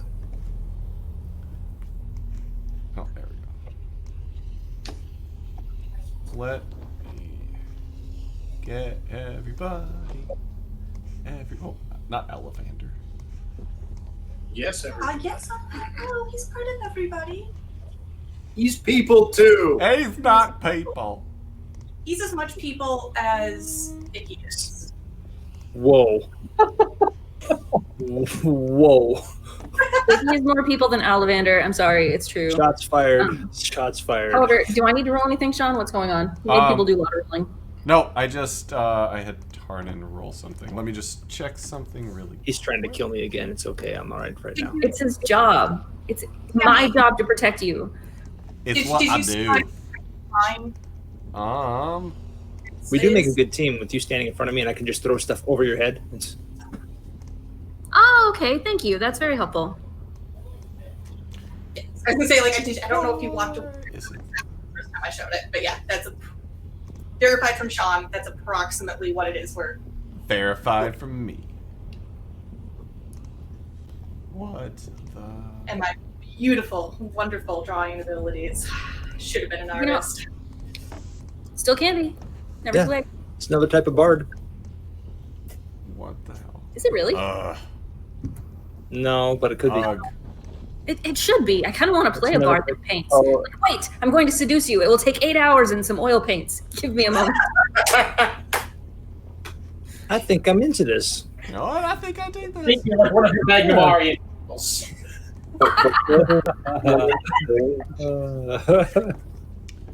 Before we went in the cave, Geisen would have cast Portent again, because I assume my dice from yesterday wouldn't be around anymore. No, they wouldn't. All right, so mark off another second level and tell me what your dice are. Well, it'll be my first second level, right? Because I would have gone back up to. Yep. You would have gotten the spell slot from when you used Portent last time. 13 and 11. 13 and 11. Oh, okay. Better or worse, depending on how you look at it. Who let the optometrist in here? There we go. You know what? You hush. All right. Sorry, I just wanted to make sure I did this without you guys being able to see all the things. And now you can see none of the things. Just as we suspected, it's black. My life. Is this from Icky's point of view? Yep. It is getting dark again. We're just going to make sure all of our battles happen at night, Icky, or in caves. Damn it. Happened in the dark. So I feel like Sean is basically telling me that my math is not good enough right now. No, Yours is much your better math than is his pretty at this good. point, let's be honest. He's just going to draw the exact same thing. All it better. He's gonna Also, bet. every time y'all say portent, my brain goes, sad canopy. Yeah. Every time. You know, I will say, I think between now and the next time we play, I need to. Oh, fuck this. Screw it. I don't need to hear about your love life. Wow. No, I think I might need to. I might need to move us off roll 20 because this is just getting worse and worse. Ruh-roh. Holy cow! I was. Yeah, What the? Yeah, you were actually really close. You were pretty close. like I get a cookie. Shit. I would say that's about what you can see. All right, since like line of sight isn't working, just remember what your people can. You can actually speak, Bill. You don't need to wave around like a mime. Well, I want you to actually have a chance to not. When too many people start talking, there's all kind of background interference and whatnot. So me doing this is just kind of getting your attention. I know, but I was looking at the map, so I didn't see it until I turned back. So I don't know how long you were actually waving your hand for. So like a half an hour ago, I started doing that, and you just now noticed it. Anyway, Maybe it's intentionally ignoring. No, what's up? Stealthing where I am, I would like to cast Detect Magic, specifically to be close enough to those gargoyles to see if they are magic. Okay, so I'm nervous. the bridge is about 30 feet long. And how far does Detect Magic go? Momento, por favor. 30 feet. Where's the bridge? This is the end of it with the gargoyles. Okay. 30 feet. I don't have a map on the rest of it. All right, in that case, so you would need to step out onto the bridge. So, dude, you better investigate the shit out of that bridge. Nope. I think we need to take the entire session to get across. Yeah, I'm not strong enough for a bridge crossing. If that's what's happening, we should end.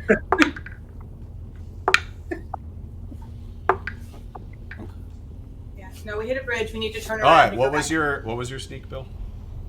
Lord, I don't know. That was like a half hour ago. 16. Like 35. Was it in the teens? I believe it was. It's like 84, right? No, it wasn't that high. I mean, the highest I can get is Maybe it was 15. 28, and the lowest I can get is a 10. All right, since you are stepping out on the bridge, just give me one more roll. Okay, Okay, since we don't remember what the let's do previous one that. was. Yeah, so let's go with the lower end. It's a 14. Okay, so you do step out on the bridge. You do notice. Yes. You do get something from. You do get a ping from each of the gargoyles. You can see that each of them has a faint kind of magic. Before we begin what is probably going to be a battle, I would like to point out Sean did hand out cards to everyone, and only I picked one. Yeah, and I said, go ahead, everyone, pick what you want. I'll take whatever's left. I really was not overly enthused about any of them. We can use them as a team anyway. Yeah, you can use them as a team. You don't have to have them for everybody. Oh, okay. Because I mean, Okay. we did basically institute that anybody can use them for anybody else. So it is kind of just like a pool of cards.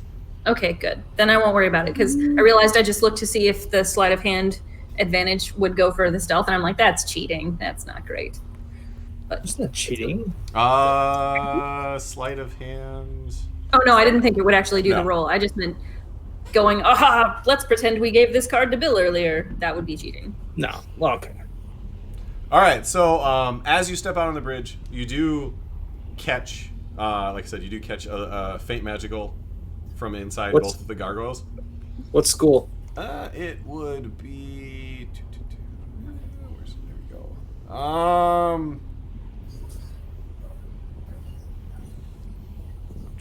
It would be abjuration, I think. Yeah, we'll go with abjuration. I cast message to to Geisen and tell him such. Both gargoyles are in proximity to my detect magic, and they are both emanating. What did you say it was again, Sean? Abjuration. Abjuration magic. Oh, ooh. No, Can not. you I was gargoyle on telling the map? Geisen this. It's those two at the end of the bridge. You Okay, can okay. respond to this message. All right, let me zoom in a little bit. It feels like I'm getting closer to them. I don't want you to zoom in anymore. Stop it. I'm getting scared. And also, so you get this and you begin to cast your sending, and you do hear a bit of chittering, laughing, and yelling come from one of the towers, and it begins to spread to the rest of the towers. And you do see movement on each of the towers. Oh, son, you don't fuck up. And Yeah. what languages do you speak, Bill? None of the good ones. Common, Draconic, Elvish, and Thieves Can't. Yes, they can. No, they can't. Yes, they can. Yes, they can. Okay. You do actually understand what they're saying. It's Draconish. Yes, I'll it bet you is. money. It is. You do hear Draconish being spoken, Mother trucker. and you hear, what's that? Who's that? Is everybody here? Everybody's here. If everybody's here, why is that? Who's that? Where's that? Somebody on the bridge. Tell him. And then it just kind of spreads. Oh dear. I send a message to Sinishi again. I just got discovered. They know we're here. They're speaking Draconic. They found us. We've been spotted, guys, by Draconish speakers. You are very happy about that.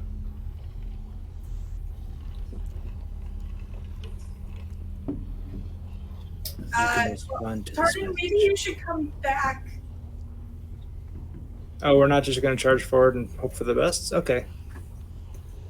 I mean, we could, but I just looked up what abjuration magic is, and I mean, would Sanishi know what abjuration is? That's why I sent. That's No, why I she sent it wouldn't. to Tyson instead of Sanishi. yeah. Jill just Googled it, and guys. Well, Well, yeah, that's Where, So, where do we find the languages we know? they are. it's lower left-hand corner of the main character sheet under Yep. proficiencies in languages. Actually, it's Common above and season whatever languages. else you speak. You probably speak Dwarven. Dwarvish and Goblin. Okay. That's Are you right. on like the main page of D&D Beyond? Yeah, Bottom left. feats. I mean, if I'm in actions or No, spells, like. not on that. You have the box you're looking at. Look to the Oh, left. I there are see. skills. There we are. Okay. Yeah, the My left other left. I didn't learn my left from my right as well as Grelda I did. thought- I'm sorry, I y'all. thought I thought No, you did. You just didn't realize that it extended past exactly what you were looking at. Like, there's no more left than this left. All right, we're good. I have had characters who speak Draconic in the past, so I was curious to know if I would understand anything. You wouldn't be able to hear it from where you are anyway.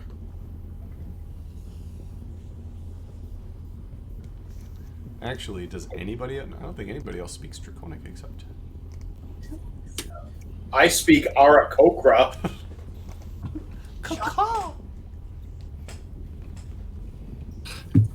All right, so you see them moving.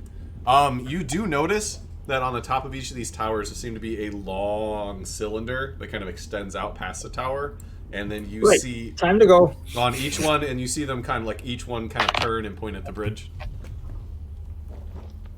Turn and stealths backwards. Out. Out. Okay. Brave Sir Tarn ran away. No, I didn't. Bravely ran away, oh, brave Satanan. Hey guys, they got some kind of weird looking tubes. Got a bad feeling like they launch projectiles. I don't know, maybe a modified ballista of some kind, and they're now pointing at the bridge. I screwed this one up pretty good. Don't see how else we could have done this. Although I still think my weasel idea would have been great, which I said specifically because Tarnan is probably going, "Fuck, it's a weasel idea." Yeah. I mean, Is there another instance? could those tubes maybe be see long way distance tubes? Sure. Our booms boom You, sticks. you know who should check? Owl. Ollivander. Oh, poor Ollivander. Wait. Yeah, we could just burn this bridge and never come back. It is a stone bridge, FYI. Yeah. We don't have a cure yet. Yep, we Yeah, need to we're go. here for a cure. Or at least figure out And what some the murder, but mostly the cure. Maybe lava is the cure. Well, I am sure that if you dunk yourself in lava, you probably wouldn't be affected by it anymore. Hey, we're not infected. Only one way to be sure. I think there's at least one more way. There's at least two. I don't know about that. Okay, right. So what exactly are we facing here? We got 10 people in towers who have been alerted that somebody's out there. We've got this bridge with these gargoyles that have some type of magic that do a thing, maybe. What do we need? Do we storm the castle? Do we need to take care? Do we need to maybe take out the gargoyle? Like what? Captain, what the fuck? Sorry. Have fun storming the castle. Yeah. Anybody? Okay. I'm glad somebody else was thinking that, not just me. I would think that. Yeah. Well, either we're all in or we're all out of here. If we're all in, we're sending our fighters across first. The rest of us are going to rush across. Sean, back the map up so we can see something besides the gargoyles, please. Where are the nearest? I mean, we can see these people moving around, right? On top of each of these, yes. Now that we're close enough to see some of them, Well, you can't see them. If you've backed yourself out of the tunnel, you wouldn't be able to currently see them. While I was in there, could I see an entrance near the bottom of the towers? You saw ladders. Ladders. Yep. Leading up to Wonderful. under each tower.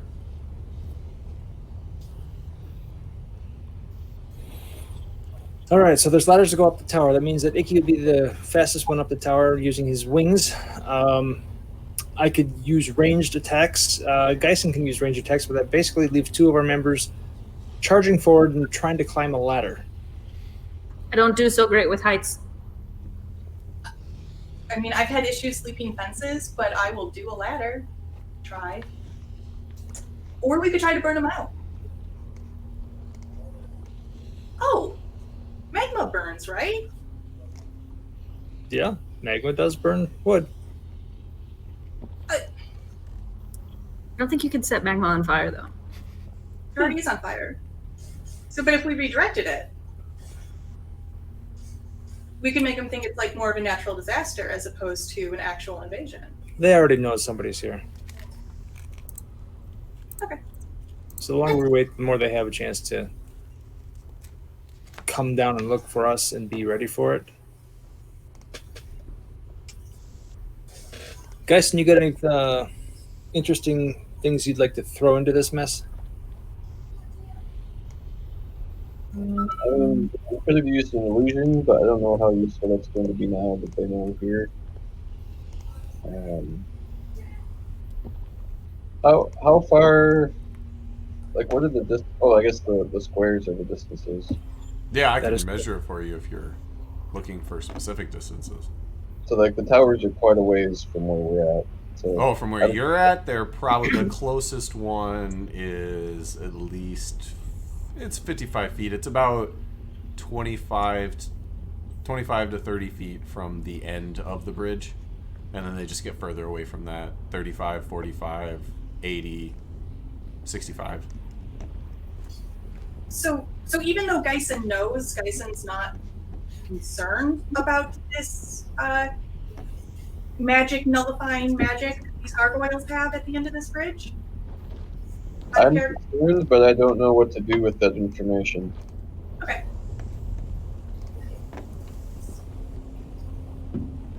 Magic nullifying? So my guess is that all it's going to do is get rid of any... Just remember, spells. your two characters wouldn't know that. Who's two characters? Where did Oh, the, Sanishi wouldn't know that. I have no clue. That was me out of character asking Oh. that. Where did the nullification thing come from? The type of magic it is. Her out of character Google search. Yeah, Okay. my character Google search that told me what that type of magic does. Well, her purpose behind turning messaging Geisen about that information was hopefully he would have an insight on what the hell it was and could spread that information out. And I assume the message reached Geisen, which would mean it wasn't nullified. That's true. We have. But he wasn't past. Past the gargoyles, though. Right. Oh, okay. And it's only faint, so we don't know. Yeah, we don't know much about it. How long is the bridge? 30 feet.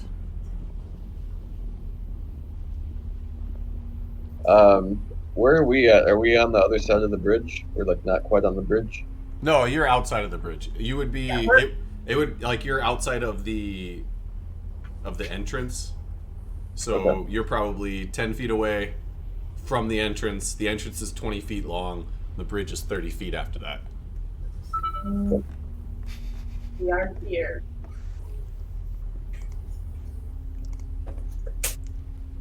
Turn and cast Mage Armor on himself. All right, are we going in or are we going away? I could fly in at the southeasternmost and see if I can take out scouts up top while you guys run in and target another tower. Oh, so there's tents. Okay. Oh, yeah. Pull out my hand And axes. you know, if things get dicey, I can disengage and try to join back up with you guys. Okay, here's my thought. Shoot it down, or add to it if you think what you think. We have Icky take the far east one, deal with it as best he can, keeping himself alive as best he can. We'll have Grelda rush the northeast one. I will provide ranged cover while she's climbing the ladder. And then we will have Sanishi take the west one that's close to the edge of the bridge. Turner will draw this on the map or on the dirt, just to kind of make it easy for everyone to see. Sanishi will take that one, and Geisen will provide cover for her. And we'll have 3 of them down. From there, we'll see where we're at and consolidate. Thoughts? That works for Ricky. Aha.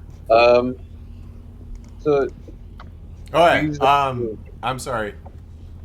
Quick fix. I would say conjuration, not abjuration. I apologize. Oh, that makes a difference. That's huge difference. Holy crap. Abjuration was terrifying to run into. Yeah, that's. I mean, the only thing worse than abjuration is evocation. And girl, if y'all are actually saying this, girl is They're gonna be like, not. I don't like it would like. Okay, yeah. They're not. Because I have no idea.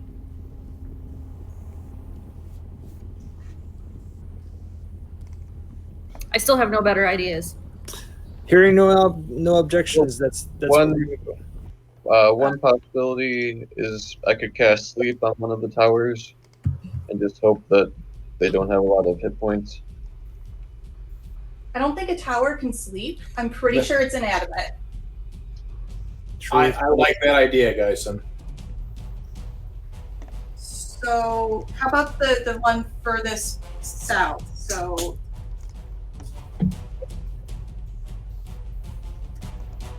Like, God damn it, I'm sorry, it's really not as easy as it should be. So like that one. It's gonna go to sleep. That's the one. All That's right. the one he was planning So- on. I thought it Yeah. came north. So North. I'm dyslexic as fuck. Okay, give me a break. So here, the modification is Geisen's going to try to sleep the one that Icky was going to take. If that fails, Icky's still responsible for that. If that succeeds, Icky will move to the next north tower and start proceeding. Everyone else's targets stay the same. all right. All right, and then so the one, this tower is really just kind of not getting fucked with right now. Well, we're going to kind of Let's With the have sleep? try to describe it using words, and Sean can ping it so we can all be sure. This one? No. One of the 5 towers is not getting messed with. no. 2 of the 5 towers is not being messed with. This We're, one. nope. Go to the go east, Sean. one. I attack one. East One and goes south. South. This one. That one there is where Geison's going to cast sleep. Icky's going to go up there. If it succeeds, then Icky's going to go move north from there. That's it. Geisen and Icky are together. Okay. If it fails, Icky's going to deal with those two as best he can and focus primarily on distracting and staying alive.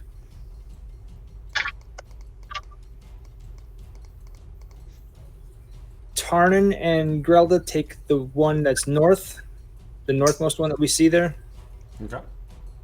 north and east. If you want to ping it just so we can verify. No, yep, that one. Tarnin and Grelda are going there. Sanishi and Geisen will take the next one close to the bridge. And we will continue to move our way east. I'm sorry, we will continue to move our way west, leaving the east one away if it successfully sleeps. If it doesn't successfully So I was just to say we should probably keep in mind that this entire plan might be for naught if those gargoyles just start attacking us or something. if Every they start battle plan only lasts until the battle starts. if they start attacking us,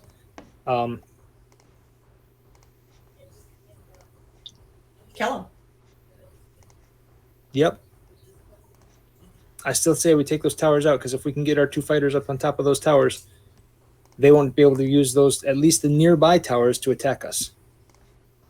And if that leaves me and Geisen on the ground, Geisen, you run towards one of the towers that we're already controlling decently, and I'll distract them to the best of my ability.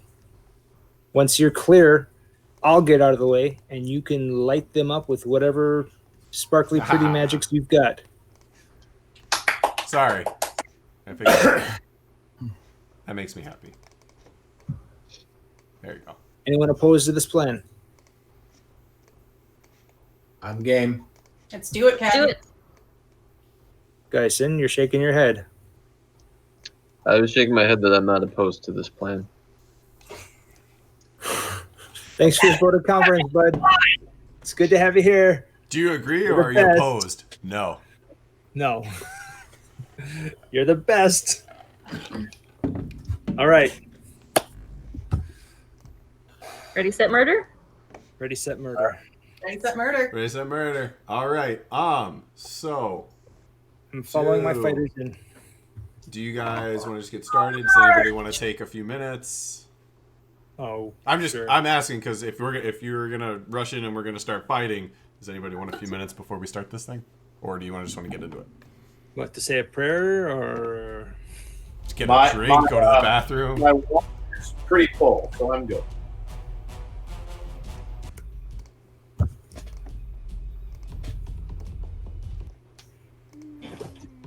Charge. All right, then I will have. So, what order are you guys moving in? Like, what? What's going to be your marching order as you go forward? Yes. Grelda's in the front. Yep. Grelin can meet you charging forward. I'm behind them. Icky's gonna. It doesn't matter. Icky's gonna outfly us and outpace us all. Yeah, I just Icky's need to going know where are you guys going to start at so we can roll initiative. Icky is going to start behind most everyone else Okay. and not go until after Geisen has had a chance to try making his sleepy. So he knows what- And Geisen, do you want to be next to Tarnin or behind him? Probably behind. All Want right. that line of sight? What was that? Short joke. Nah, So want that is line of sight. staring right at Tarnin's ass. All right, I will have everybody roll initiative.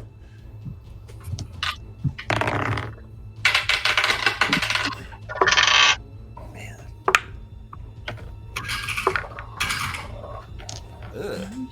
Yes and ugh. Yeah.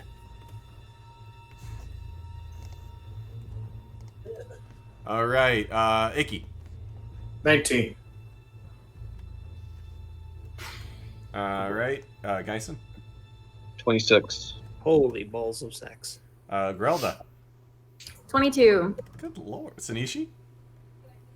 13. And Tarnin. Yeah, 15. 15? You did roll with advantage, right? Just double checking. That's ridiculous. Yeah. Okay, Yeah, it's just making sure. No, I I did get feel decent about my 13, and then the rest of you guys happened. Mine would have been much lower if I didn't roll with an advantage, just so you know.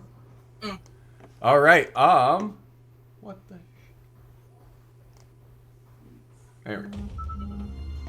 All right, just making sure the music was playing. Let me. All right, then as you guys begin to make your way across the bridge, let me.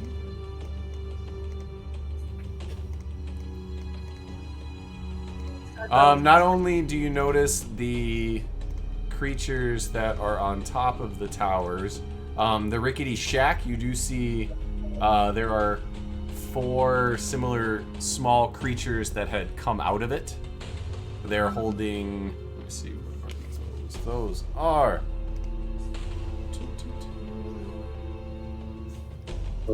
You do see. What was that? A joke, nothing. You do see that they are the ones that had come out of that ram shack are holding very large bottles of something in each hand. And then, let's see, I think that's all. And that one. All right. In that case, we are. First is Geisen.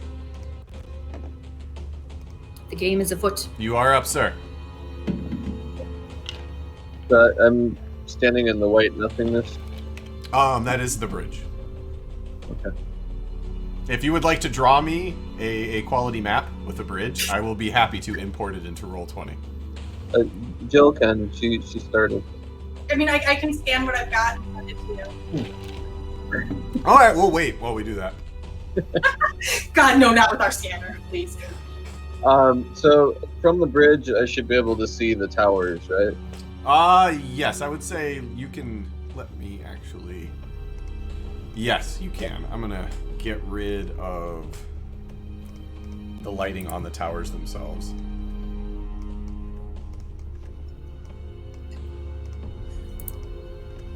And going straight up, is that the ram shack? Yes, this right. This. That's right. I don't know why it's not picking up. This one right here is the shack. Okay. Yep, that is a ram shack wooden building built on stilts. Okay, well the tower to the east that's right along the lava, I target that with sleep. All right, how far does sleep go? Just so 90. 90 feet? Okay. Then from where you are, you can absolutely do that. All right, go ahead and roll for it. Rule, baby, rule. Laissez le bon temps roule.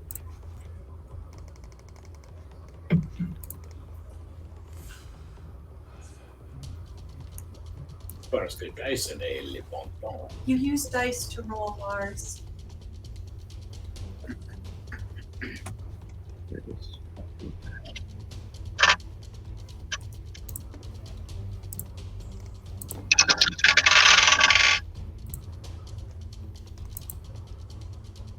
What level are you casting it at, just so I know? Just the first. First level? Okay. And it's 20 feet, so yeah, it would only hit the 2 on top of there. Okay.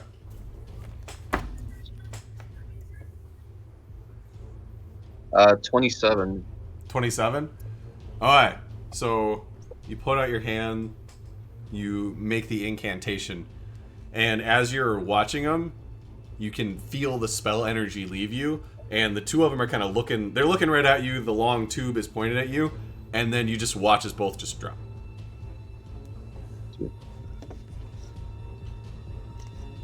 Alright, let me... I think that's probably all I can do.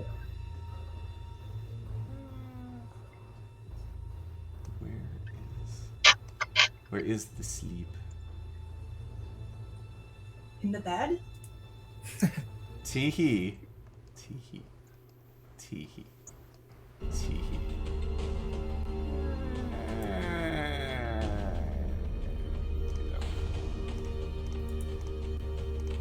All right. Anything else you would like to do, sir? Well, I guess I don't know how this works because it's a card, and it's not like we'd be carrying around a card deciding whether to use it. Could I discuss with the group whether to use one of our special cards? You can, yeah. That would be like an out-of-character conversation, so that's fine. Which one are you thinking of? I could use that one that gives me an extra action and then put another tower to sleep. Or attempt to. Just a thought. I had originally claimed that, but I think this is a better use of it. I think it's a good idea too.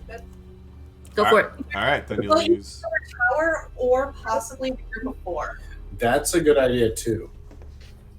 Because if we've realized now that there are shenanigans happening at the Ram Shack.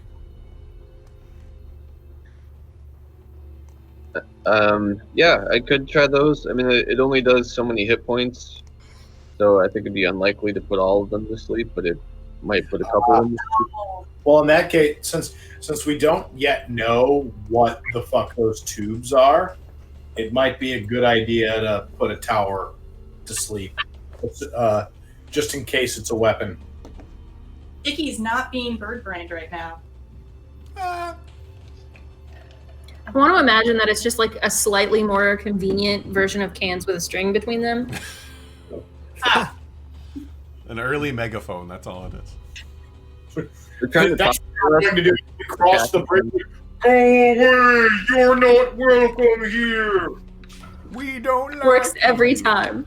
just think, how are you? Did you bring us Welcome. But they're saying it in Draconic, so nobody but Tarnan can understand them. Truth. Alright, so we're all on board with that idea then, or? Yep. Okay, Yeah, so I'll put, that's genius. I'll I put would the use it on a tower, yeah. to the left of the tower, I guess. Which one? This one? That one. Okay. And go ahead and roll for your hit points and mark off another second level spell. Or should I do the far one because it would take our runners less time to get to the. Okay, I'll do the one to the north instead. The one to the north?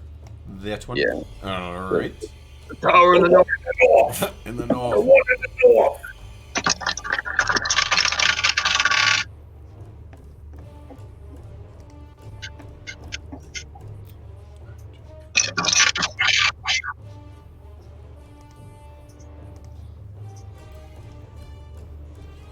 $24. 24? Alright. I am getting... Oh, there we go. Okay. So you, after holding out your hand, you cast it again. You feel another surge come through you, and you watch as you point your hand towards them, and then both of them drop as well.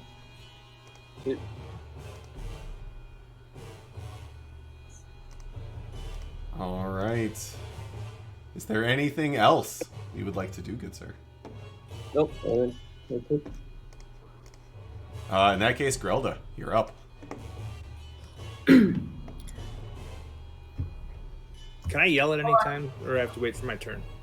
Right now, you have to wait for your turn. Okay. Grelda just rolled a 4, so she did not notice that the second tower of people fell. So she's just going to continue with the main plan. So up to the tower of sleeping people. The north one that was... Wouldn't I have been telling them that I'm doing this as I'm doing it, though? No. Oh. It's kind of a... Yeah, I mean, you got to remember it's only 6 seconds at your action. You can use your bonus action to say something really quick, like a few words, but that would be it. Like, put tower to sleep? Tower 3 down. Yes, I think it would be great if you used like numeral designations for the towers that you had not previously discussed. Towers 8 and 9 is down. Is down. If you understood all of the planning, you could say Grelda's tower is down, and that would definitely be understood. And it would get Grelda's attention. Yes. All right, so Grelda, where would you like to move to? All right, so the first thing I'm going to do is shout, "Where do I murder?" Tarnan, tell me where to murder. Well, it's not. You remember, this all is The happening shack. simultaneously. So Switch to the shack. All right. So she just charges forward. It looks like there's like a rickety bridge to get up to the ramshack. Yes, there is a little walkway that leads up. All right, and I only have 35 feet of walking speed. All right. So I'll run it, and then I'll use my action to run it as far as I can towards them. All right, then as you step within 10 feet of the gargoyles, the gargoyles' arms and wings extend perpendicular from their bodies and begin to spin extremely fast. I need you to give me a dexterity saving throw. Oh, I have advantage on dexterity effects. Things. Come on, one of you roll really high, please. Oh, that was a 19, so that was very nice. And that was a 16. What lovely dice. But with a saving 23. 23.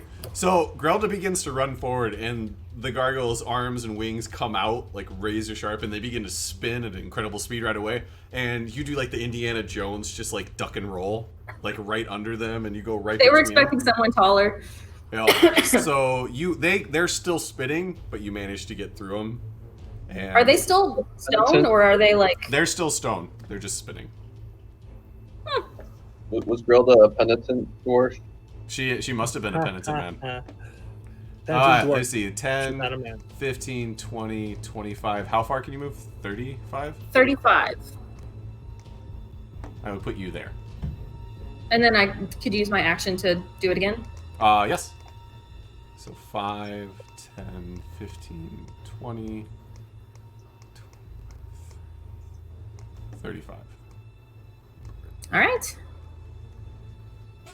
I have already used my bonus action, so I can't even make a face at them. Then, Icky, you are up. Well, since Icky was paying attention that his tower went to sleep, he will fly towards the northern tower, making sure to fly outside of the gargoyles. Alright, so what is your movement, just so I can remember? 75 while I'm flying. Jesus. Alright, so 5, 10, 15. We'll do 20. So it'd be 25 up. So that would still, to get over them out of arm stretch. So they're about 10. They're up a few feet. They're up 5 feet, 10 feet tall. And couldn't I go wide of them and save some space? You absolutely could. You just tell me which direction you want to go. Okay, so if you go, we'll say like 10 feet up. So 10,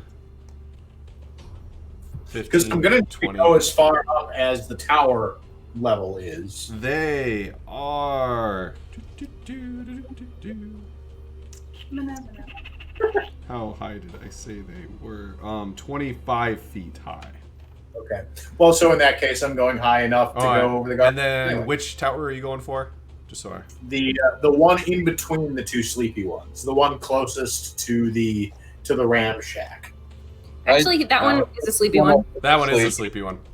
Oh, I thought the one that No, was on the that one and that Tower one. Beta, not Tower Alpha. As Icky flies off. No. It's Tower 4. I mean Alpha. I mean Grelda. Oh, okay, so 25 up, and I mean you did say you were going for that one. So 25 up. Yeah. 30, 35, 40, 45, 50, 55, 60, 65, 70, 75. You're not quite there. Okay. Would you be able to calculate this? Wait, what was that? Can characters calculate this? Can they be like, I think I can get that far? You would have a general idea. You can use your action to dash even while you're flying, though. I was just thinking, would he have been able to calculate that he couldn't quite make that tower, but he could make the other one? I mean, if it's within 5 feet, maybe not. Yeah, because I mean, if you're looking 80 feet away, you might not be able to tell a couple of feet. Shit. So you still do have your action and your bonus action. Mm-hmm. Well, I'll take my my bonus action to get there. To land on the tower. And then I guess I'll take my. Can you use your dash? You can use your bonus action to dash. Can I? No. Can't I? Because you're a monk. I know normally they can't. I know the rogue can. I don't know if the monk can off the top of my head. hanging on. I'm checking my stuff. Bonus Bonus action for your blows, pace, and defense. Step of the wind. Yes, you can use dash, but it costs a key point. Yeah. Okay.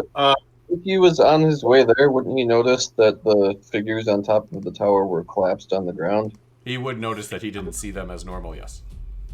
So I can just leave my turn hovered there, right? Yes. So I'd like to. I will take my action then to investigate. Like, can I, from where I'm at, investigate the, or at least attempt to investigate the metal tube to try to discern what the fuck it's there for? Oh, yeah, you can use your action for that. Give me a... Yeah, give me an investigation check. Woo! That is a 19. Again, investigate. Oh, -1. Cool. So 18. 18. What you can tell is it is a long. It seems to be an obsidian tube. Like, it is not metal. Now that you're close to it, you can tell it's some kind of rock. And attached to it is a tube that actually goes down the entire tower and actually goes into the ground. And it's a small nozzle on the end of it, and it has full range of motion. It's got a couple of like pulleys on the side of it. And would I be able to recognize whether or not the pulleys were to move it, or perhaps for some other purpose? You would be able to see that it's pretty free moving, so you would see that there are 2 pulleys and they are not for movement. They actually, you can see that they freely move along the shaft. All right. So that's your action. You have your bonus action if you want to. Otherwise, Right, I'm considering that.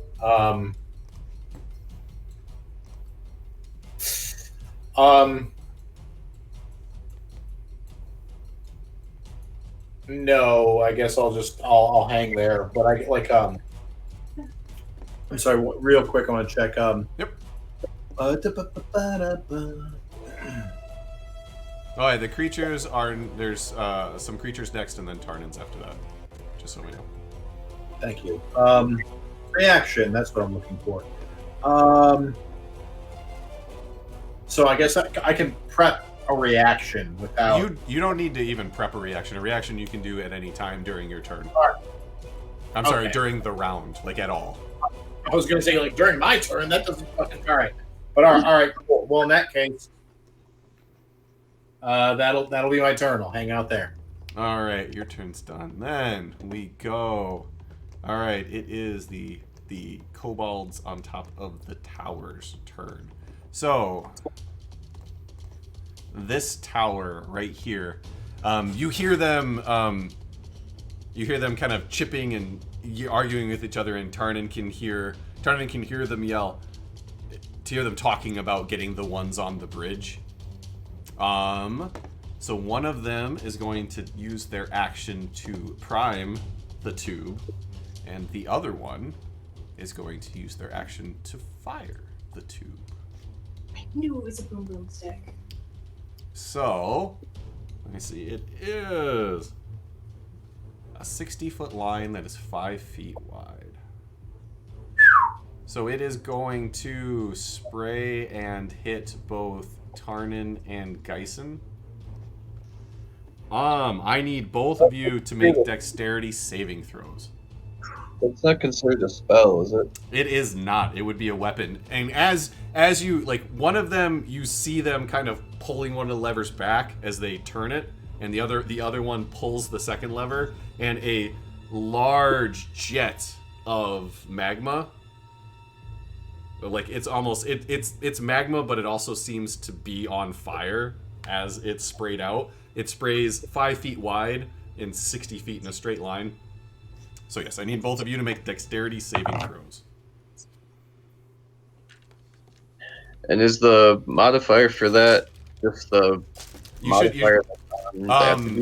On the top left of your character sheet, you should just have saving throws, and it should have one for each skill. Oh, okay. Yeah. So it's just whatever that modifier is. 27. And where is? All right, and Geisen. 7. 7. All right, Tarnin manages to kind of like dive out of the way, but Geisen turns as soon as you see Tarnin duck. Instead of reactively ducking, a part of you just isn't sure what's going on, and you turn, and it hits you directly. Let me see. So, Geisen, you take the full amount. Tarnin, you take half of 9. So, Geisen, you take 9 fire damage, and Tarnin, you take 4.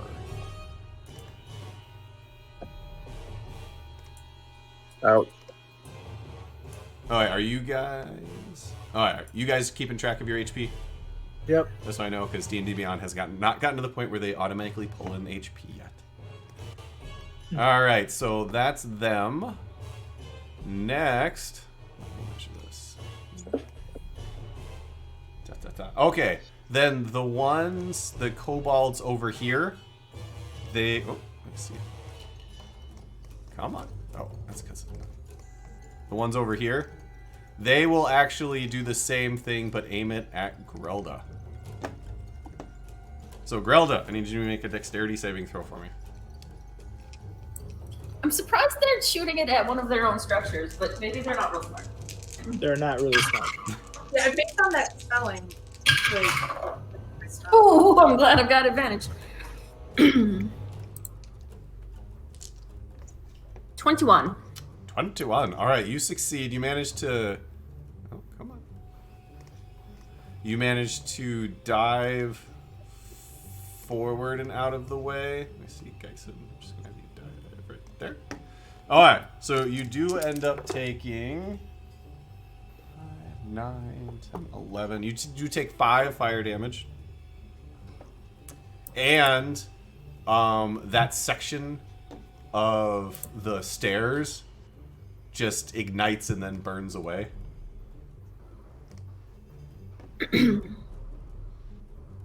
Just checking. I'm not raging yet, so I don't have resistance to that damage yet. You do not. Ooh, it's moving. There we go. This section right here. It is moving. Yes. That's so fancy. It's so fancy. All right, then. They're asleep. They're asleep. There is. All right, then there are kobolds up here as well. They do the same thing and against Grelda again. So Grelda, give me another dexterity saving throw. Tell you what, if she wasn't raging before, she's raging now. Oh, thank God. My first roll was very bad. 23. All right, you succeed again. So you take half of 11. So you take 5 more fire damage. You do manage to dive out of the way again, and another part is on fire. Is burns up and is gone. So the way up is becoming more difficult. And their turn is over. So Tarnin, you are up. Forward 30 feet. What was that? I was gonna say, it also means the guys up at the top there are gonna have a harder time getting down. That is true. Over my dead body? Are you Probably. up? Oh yeah, I'm up there. She's up there. Okay. Good luck with that. All right, Tarnin, you are up. Forward 30 feet. Okay, they're still spinning, so give me a dexterity saving throw as you get there. 15. Oh, you just got it. You literally hit it on the nose. So, you after watching Grelda, you actually, instead of rolling, you do like this corkscrew spin straight dive through, make it a little fancier. And Show off. 5, 10, 15, 20, 25, 30, you said? Yep, but angle me towards the tower. Which tower? Angle me to the west. To the west? Okay. So Sorry, I wasn't actually trying to be a smartass. I was actually No, curious it's all which good. tower. So 5, basically 10, two 15, squares over. 20, 25, 30. I can get you there. Okay. That puts. Can I see those two up there? The closer you get, the harder it is to see them because they're 25 feet in the air. Where I'm at now, can I see them? You are 5, 10, 15, 25. Barely, but yes. We'll say they would have 3/4 cover.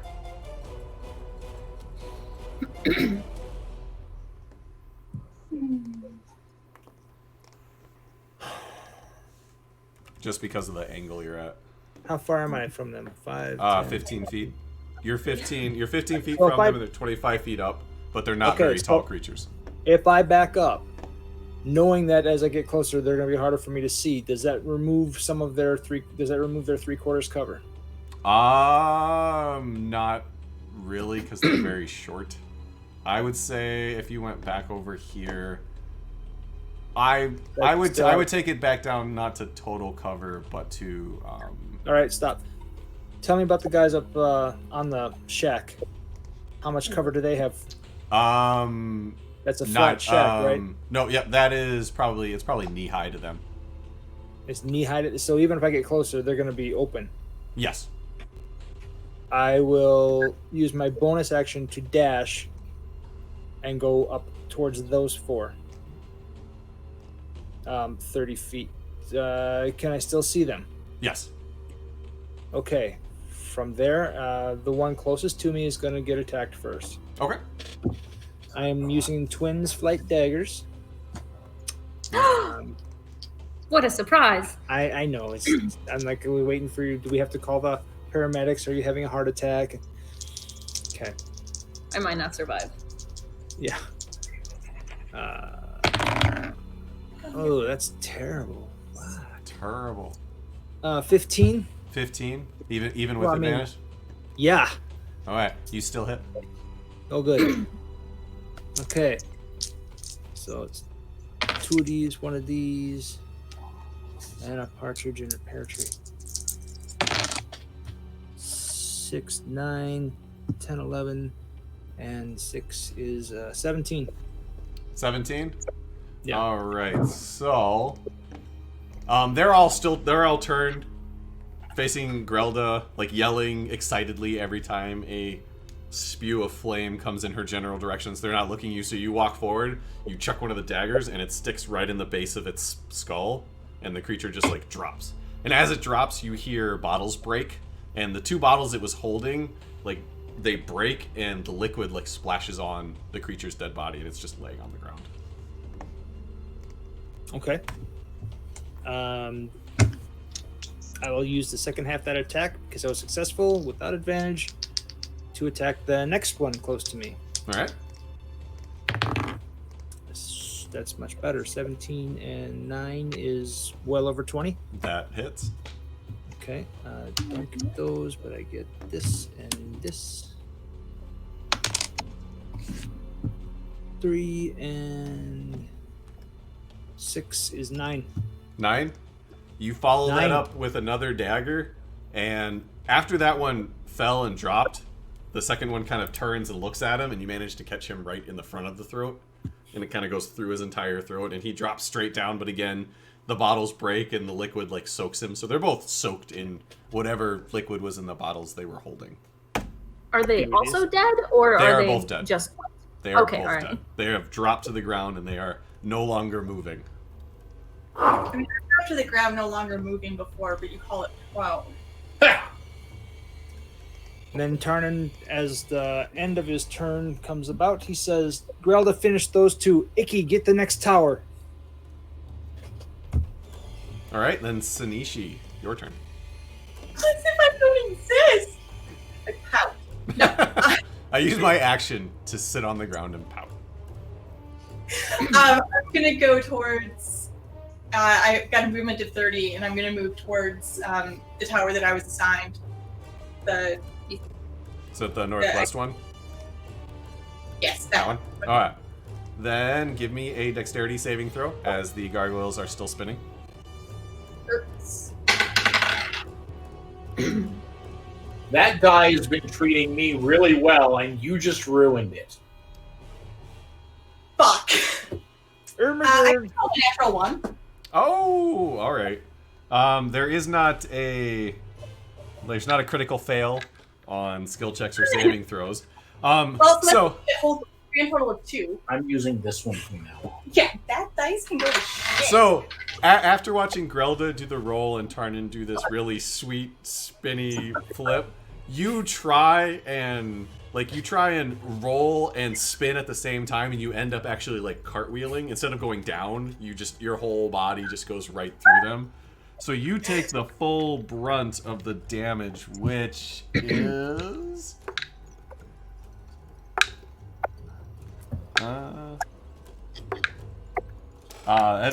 that is 17 slashing damage. Oh my gosh, that's a lot. Not for Sanishi, though. I think she had like 1 billion hit points. Well, I mean, 63, a billion. Jeez. 63 billion. Oh, that's okay then. All right, so you do take that slashing damage. 5, 10, 15, 20, 25. You said 30? Yes. All right, put you right there. 16 damage or 17 damage? 17. 40. All right. Oh, right. If I had clicked out, they would have done it for me. I'm smart. I'm gonna continue my charge up for another 30 on my dash. All right, so 5, 10, 15. You have 35, so you make it almost all the way to the top. I have 35. You have 30? Yeah, I'm the slow one. Okay, then you make it. You're 10 feet from the top, so you're still climbing up the ladder. Ladder. Poke up at them, maybe. All right. All right. Then it is. All right. So how far can these guys move? These guys over here can move 30. So one that is carrying a large like cask, the one you would use to see ale in. It ends up running down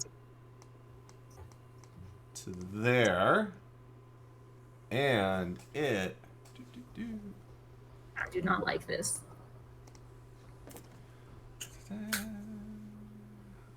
She's way up high though. He'd have to throw it way uphill. There's no way. You're fine. She's so high. Oh, all right. So I've got the high ground. Me.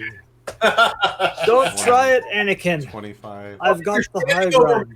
I mean, come on. All right, so it runs to there, and then it stops. And Then explodes. the one on the opposite side. Whoa. 20, 25, 30 runs toward Tarnin to there and stops. And then the kobolds that are up here by Grelda, that one is going to run forward and attack you. Actually, scratch that. Sorry, now that I remember what they are. It's going to stand right there, and it is going to throw the bottle. Actually, is that... Okay, so the one in front is going to use its bonus action to pull something out from behind, and as it does, little stick it's holding ignites, and it ignites the end of the bottle. You see a flame coming out, and then it's gonna throw the bottle at you. That seems like 2 actions to me. It's a bonus action to Pretty ignite much. it. What about to throw it though? That's its action. Okay, all right. It's My actually whole world is falling apart. What do I do about this? Do I attack dexterity? you. What is avoid your... it? Nope. What is your AC?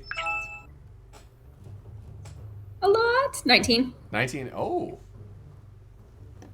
I see I it. don't have to quarterback. All right, so it misses you. You manage to duck out of the way, and it flies over you and lands right behind you. It does smash on the ground and ignite as a Molotov cocktail instead of igniting directly on you. I think these people have a theme. So I need you to make a dexterity saving throw. Oh, what? What is it? there's the throw.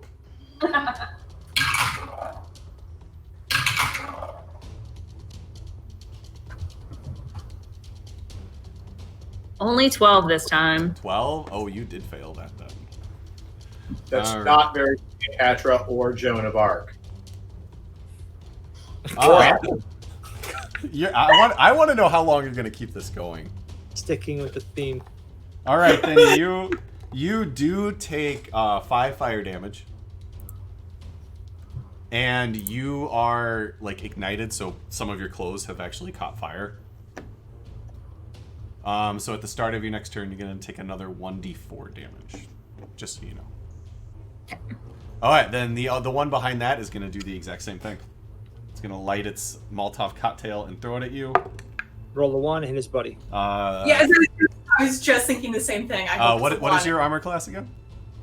19. I rolled an 18. All right, Ooh. give me another dexterity saving throw. All right.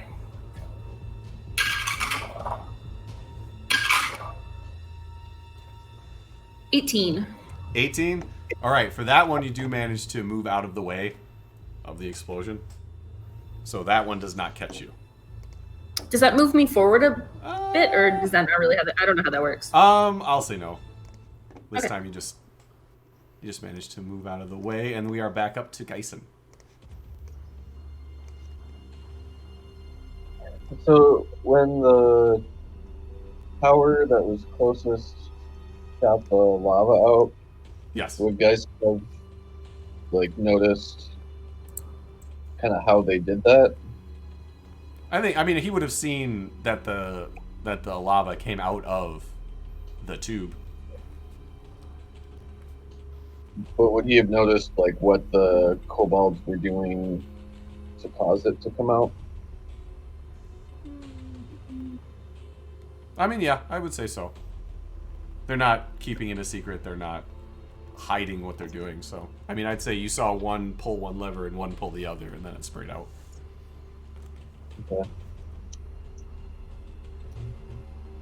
And 2 kobolds love each other very much. They spray magma. Oh dear. So I'll move up on the bridge till I'm safely out of the way of the gargoyles still. Okay. And then how many feet is the closest tower? 30. 30 to where the kobolds are. And how many to the one to the right? Is it that one that was like further probably? This one? Yeah. 45, and I think this is 50.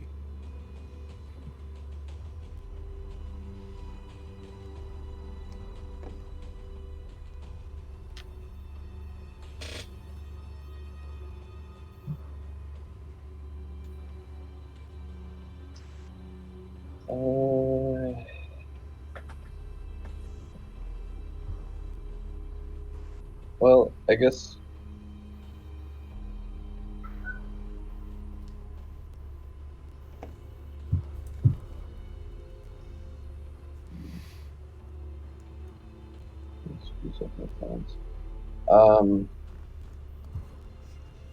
Yeah, what the hell? I'll cast sleep on that tower that's 30 feet.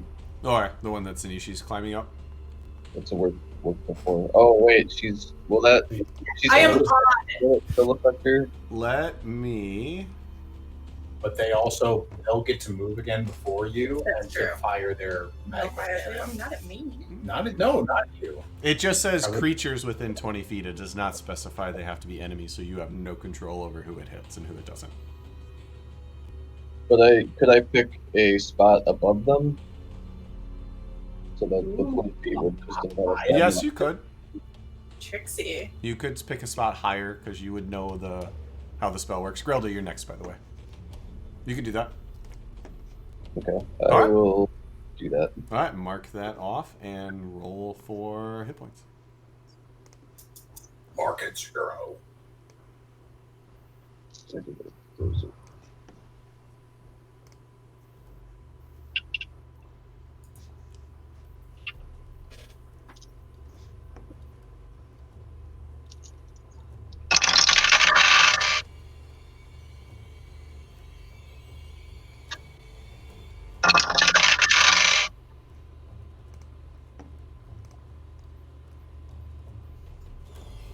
23. 23. They both quickly drop out of sight. They are asleep. Okay. And then I will use my bonus action to use Misty Step to teleport up to their tower. How far does that take you? 30 feet. Alright, so you're gonna use... So mark off that second level spell. And that will take you 5, 10, 15, 20... So like to here? I thought the tower was 30 The tower's feet. 30 feet away, but it's also 25 feet up. Yeah, he made me do that shit. Yeah, I'm trying to... I didn't do well in geometry, but I know that's not a straight 30 foot to get there. Never mind. I will not do that then. Okay. I will know that he made me go up and then over, so trigonometry, clearly not the DM's forte. Oh, God, no.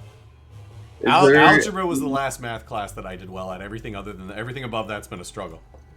Oh, that's so sad. It's so much fun. Is there anywhere I can stand not in range of the gargoyles that puts like the gargoyle between me and that last tower? This is like that's the only other spot on the bridge. I wouldn't say it puts the gargoyle between. It puts the gargoyle between you and this tower, not necessarily this one. They do have more exciting targets than you. Okay. I was thinking there were 4. Okay. No, there are 5.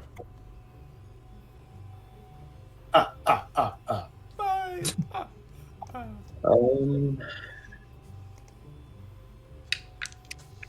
And getting past the gargoyles is a dexterity.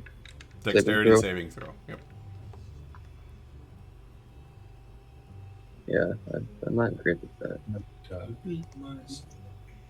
What? What you doing? Or not doing? I will just stay there.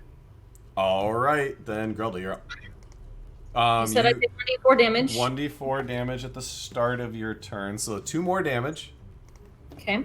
You are still on fire. You can use a... Let me see. At the end of your turn, you'll make a you can end this damage by using an action to make a dexterity check to try and extinguish the flames. So. Wait. So I can't use my action to attack then? You don't have... No, you can. You don't have to. Yeah, you have the choice. Your clothes are on fire. You can take your time and, like, put them out, or you can attack. Well, I'm clearly going to fly into a rage and attack. Okay. All right, mark off your rage. Oh, hold on. My earbud's dying. Oh, no. All right. Rages are where? Under... Action? Action. Nope. Bonus action. All right, 1 rage clicked off. Then I'm going to take the steps forward that you've already taken so that I may attack peoples. All right. I'm going to attack recklessly because that's how I roll. If I can, there they are. Alright, come on, little buddies.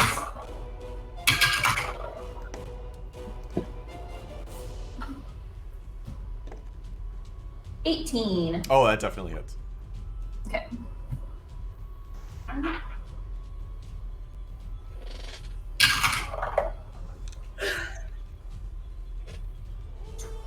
14. 14. All right. So as you're on fire and it sees your pain, the kobold's just like it's giggling like, and then as you charge forward with swing, Sasha goes, and then you actually swing like backhand up and you just slice it in half.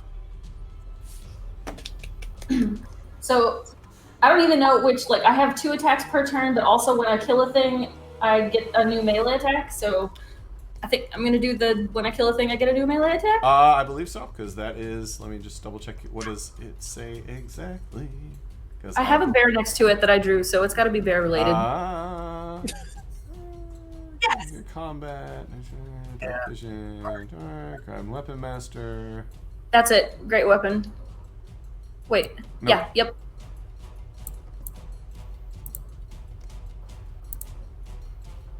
When you score a critical hit or reduce a creature to 0 HP, you can make one melee weapon attack as a bonus action, actually. So I still need to finish my action before I can do the bonus action.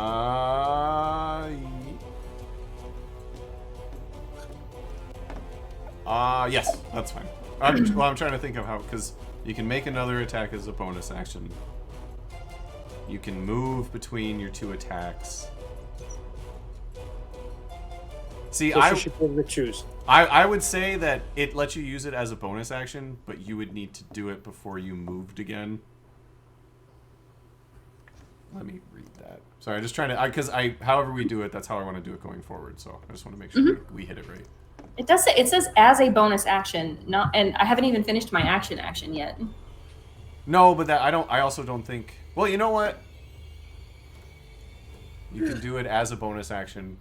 I don't know if that means I wouldn't think that means you could carry that as like a bonus action in your pocket for the rest of your turn, and you can just use it whenever you want. I think that means.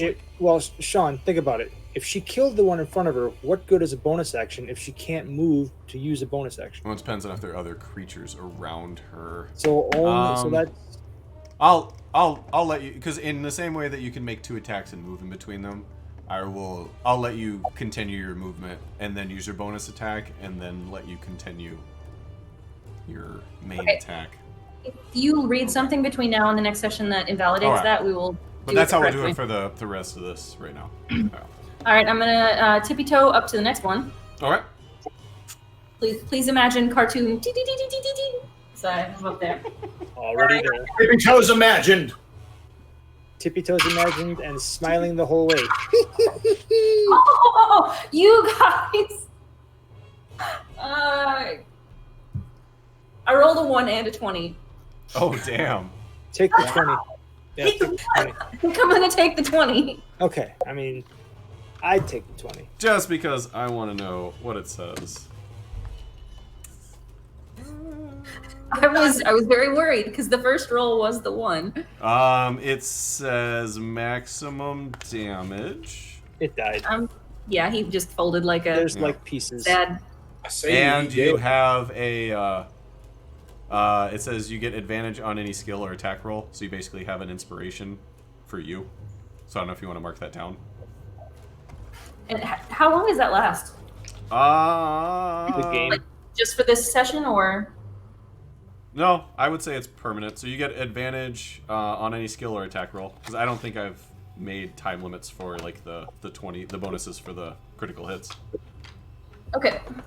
All right, so you backhand the 1, and then everybody, not sure where, from what ethereal plane, you hear the little tick tick tick tick tick tick tick as Grelda tiptoes forward, but like echoes throughout the cavern, and you swing back down, and the exact angle you cut up on the first one, you cut back down on this one, and just slice it in half.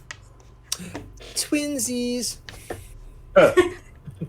Okay, so question here would be, can I move again before I do another thing? Or was the attacking, moving the end of my, I can't just keep splitting my movement into tiny fragments? Because of the way it's set up, I would say you still could. Because you can attack, you could move your entire speed and then attack again. So since we're treating the bonus attack as another one of those, I would say as long as you have movement left, you can break it up. Sure, we'll go with that. Okay. You're the DM. You should. These are your rules. I'm just trying. I'm trying to figure out the spirit of the rule as opposed to just playing it raw. All right. So if I were to try and jump down from here, that would be problematic. That would be. It is. I'm trying to think. I'm trying to find out exactly how high that is. Because it's really patching it up here. It was up. It was up. I would say that is probably a good 15 feet off the ground. And I'm very short, so that sounds very dangerous. So you could do it. You would just need. I would say, because then you would have to make a dexterity check to land. So doing something like that, I would say would break your attack sequence. Sure, I would agree with that. Yeah. Or would it be an athletics thing? Like, could I No, you could do an athletics check. Like a ballet dancer? Yep. How difficult would that be? You should have to try to find out. You're. It's like I probably would not attempt a 15-foot drop. Just What was that, me Nathan? being Nate, what was that?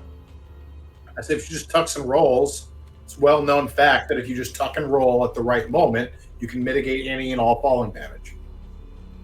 Just Especially like if how you're a dwarf. You can absolutely give it a shot. That sounds awful. That does sound awful. Am I looking at a building? Is there a door in, or There like? is a door in right here.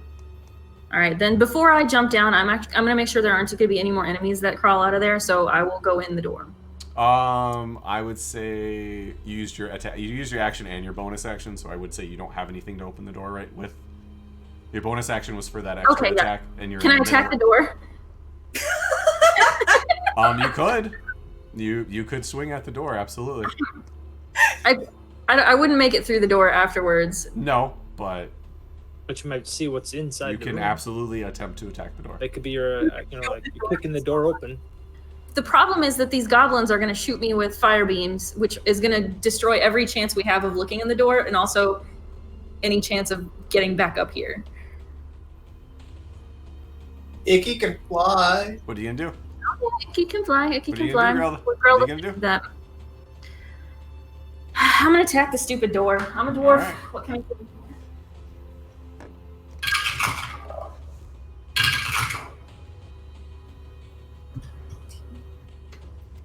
Hmm. 26. 26. You hit the door. All right, give me damage for the door. For the door. 12. 12. It is. How much? 12. 12. Yeah. Okay. It is rickety and ramshackle. So you do come down on the door, and it does split in half. One part just falls away, and the other part is hanging off the hinges. All right. I got nothing left. That's all I got. All right. Icky, you're up. So that third being above the other two that are in That the is tower. on the ground. Okay. And Icky has been like Dyson's cast sleep in his presence before, right? So you'd know how this spell works. Yes, I believe so. How? So I'm sorry. Then please, DM or Geisen, please remind me how long sleep lasts. 1 minute, 10 rounds. About 8 hours if you're doing it right. 1 minute, All right. 10 Cool. rounds. Thank you. Weird.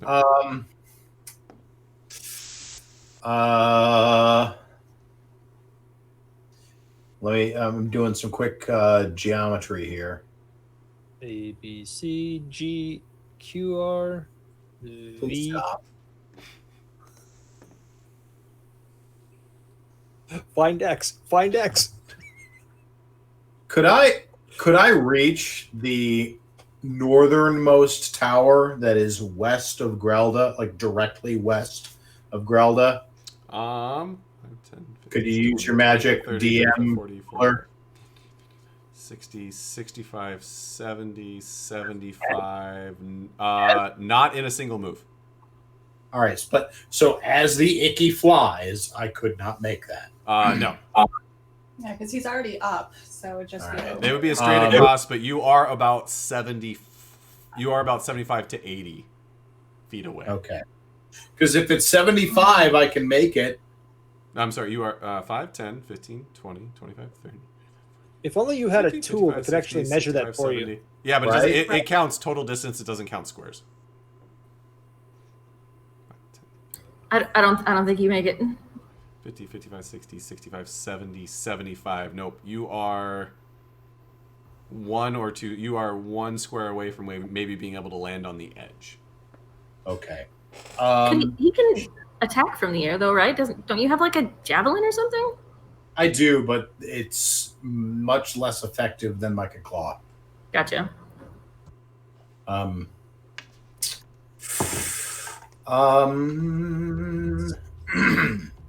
But you're saying there's a chance. That you're not wrong. You're not wrong.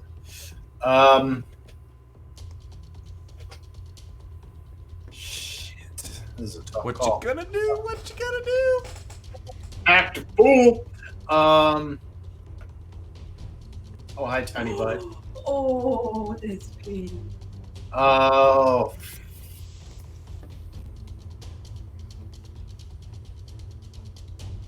What you gonna do? What you gonna do? What you gonna do? Bird. All right, I will swoop down to the Kobold, to the whatever the hell, whether it's Kobold or not. Yeah, right there. And I'm Okay. gonna claw. I'm gonna claw him in the face. That's not great. I can claw him in the face with a 17. That hits. Hey, all right. So that's what, 1d4 plus 5. Right? No, I was going to say, like, that's not right. That's my ranged attack. Aha. It's 1d6 plus 5. Hey, 11. 11. So Yeah. it's running forward. It has a large cast on its shoulder that it's carrying, and it's not even looking at you. It's running towards Geisen. You swoop down, land, just pop it in. Sorry, and just pop it in the back of the head. And as soon as you do, you hear its head just like you hear a snap, and then it just kind of falls forward, Cool. and it is Sweet. dead. And the cast just kind of hits the ground and rolls a little bit and stops. All right.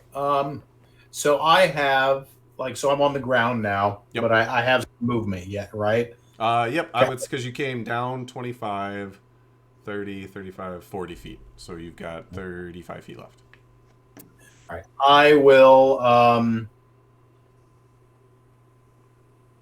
man, I wish I could ping this. So, hang on, I'm counting. 5, 10, 15, 20, 25, 30. So, can I get, if you go from where Tarnan is, Mm-hmm.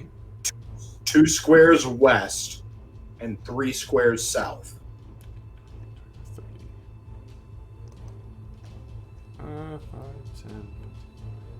Yes. I would like to go there, please. And if it's there, then I shall take my rest. All right. All right, then it is the kobold's turn again. The ones that aren't asleep, at least. The 2 on the tower to the direct west of Grelda will use both of their actions and shoot at her again. So, Grelda, I need dexterity saving throw. Let me excavate some dice from beneath my cat. Tuck and roll, tuck and roll. There we go. All right. No, honey, I need that. Marshmallow.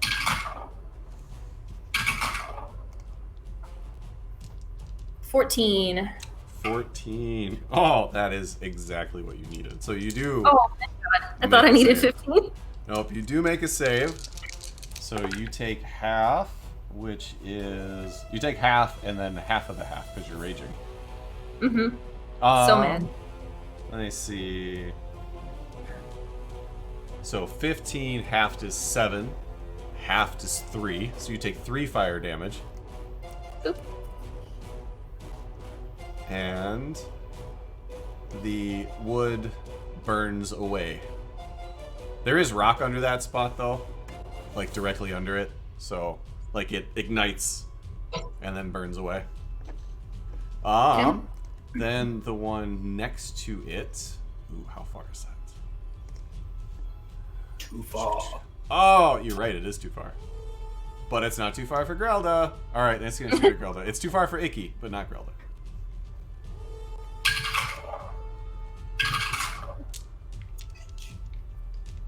$13. 13. Oh, you failed that one. I did. My other roll was a 1 though, so still taking it. So you take.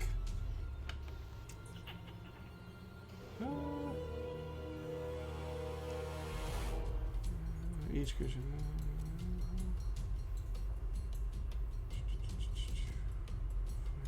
All right, so you take 10 fire damage, half to 5, and you are already on fire.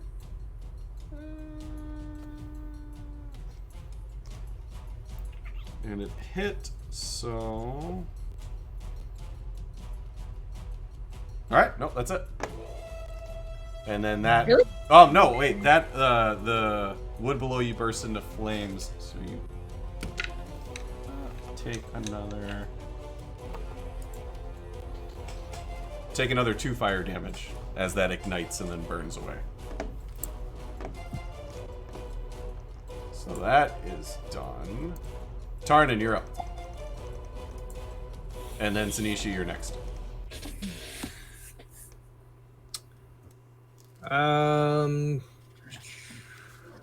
Bonus action recall Twins Flight Daggers. Okay. And move me 30 feet best pace towards the other guy with the cask on his shoulder. 15, 20, 25, 30.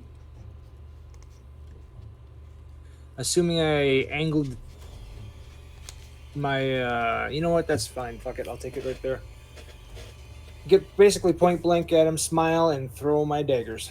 Alright, go ahead and throw the first one. I'll take the 16, which is a 25. That Does a hits. 25 hit? It does. Ooh, shit, that's a lot.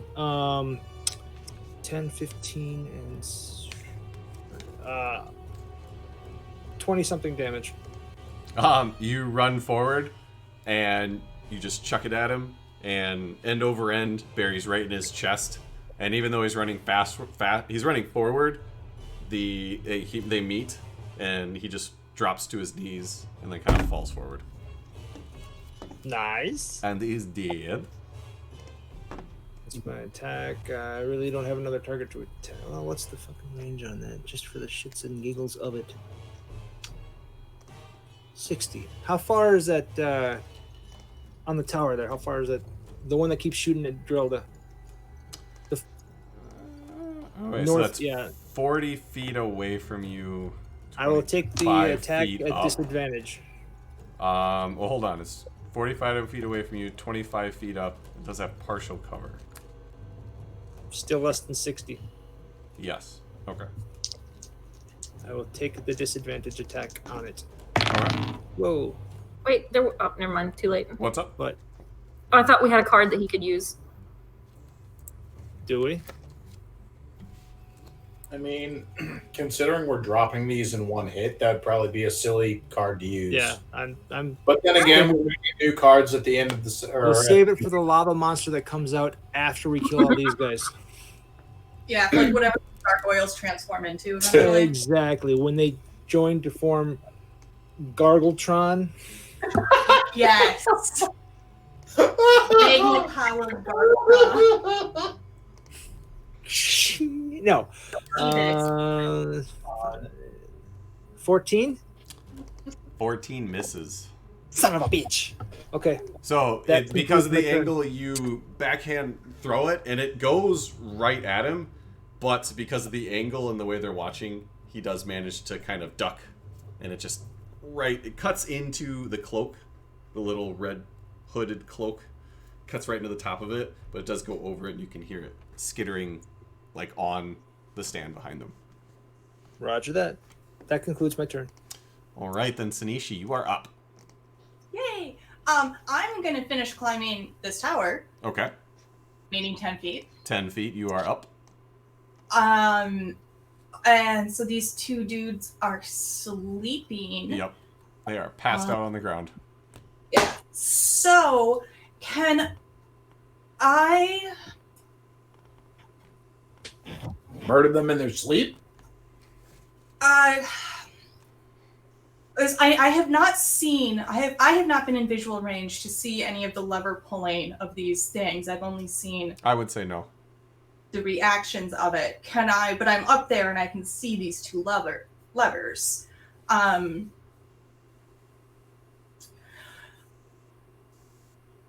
gonna pull a lever. All right. You use your action to pull a lever. and point. you watch as the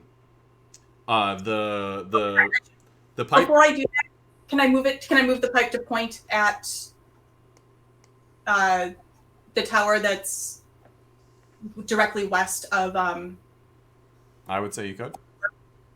All right, you can. You turn. You point it. You pull one lever. The tube that goes down the tower into the ground. You watch as it fills with a red liquid. Nothing else happens. Can I use my bonus action to see what happens if I pull the other lever? It's an action to pull the lever. Oh, it is an action to pull a lever. That's why it took 2 kobolds to fire each one. Takes 2 kobolds to fire. All right. But so a bonus action wouldn't work. A bonus No. action doesn't let me do a full action. Oh. So for a bonus action, I think I'm going to shout out, guys, I think I can fire this thing. And I'm done. All right. In that case, that would bring us back around to Geisen at the top. It is 10:50. Yeah, I'm kind of fading. Okay. So we will pause here and pick up next time.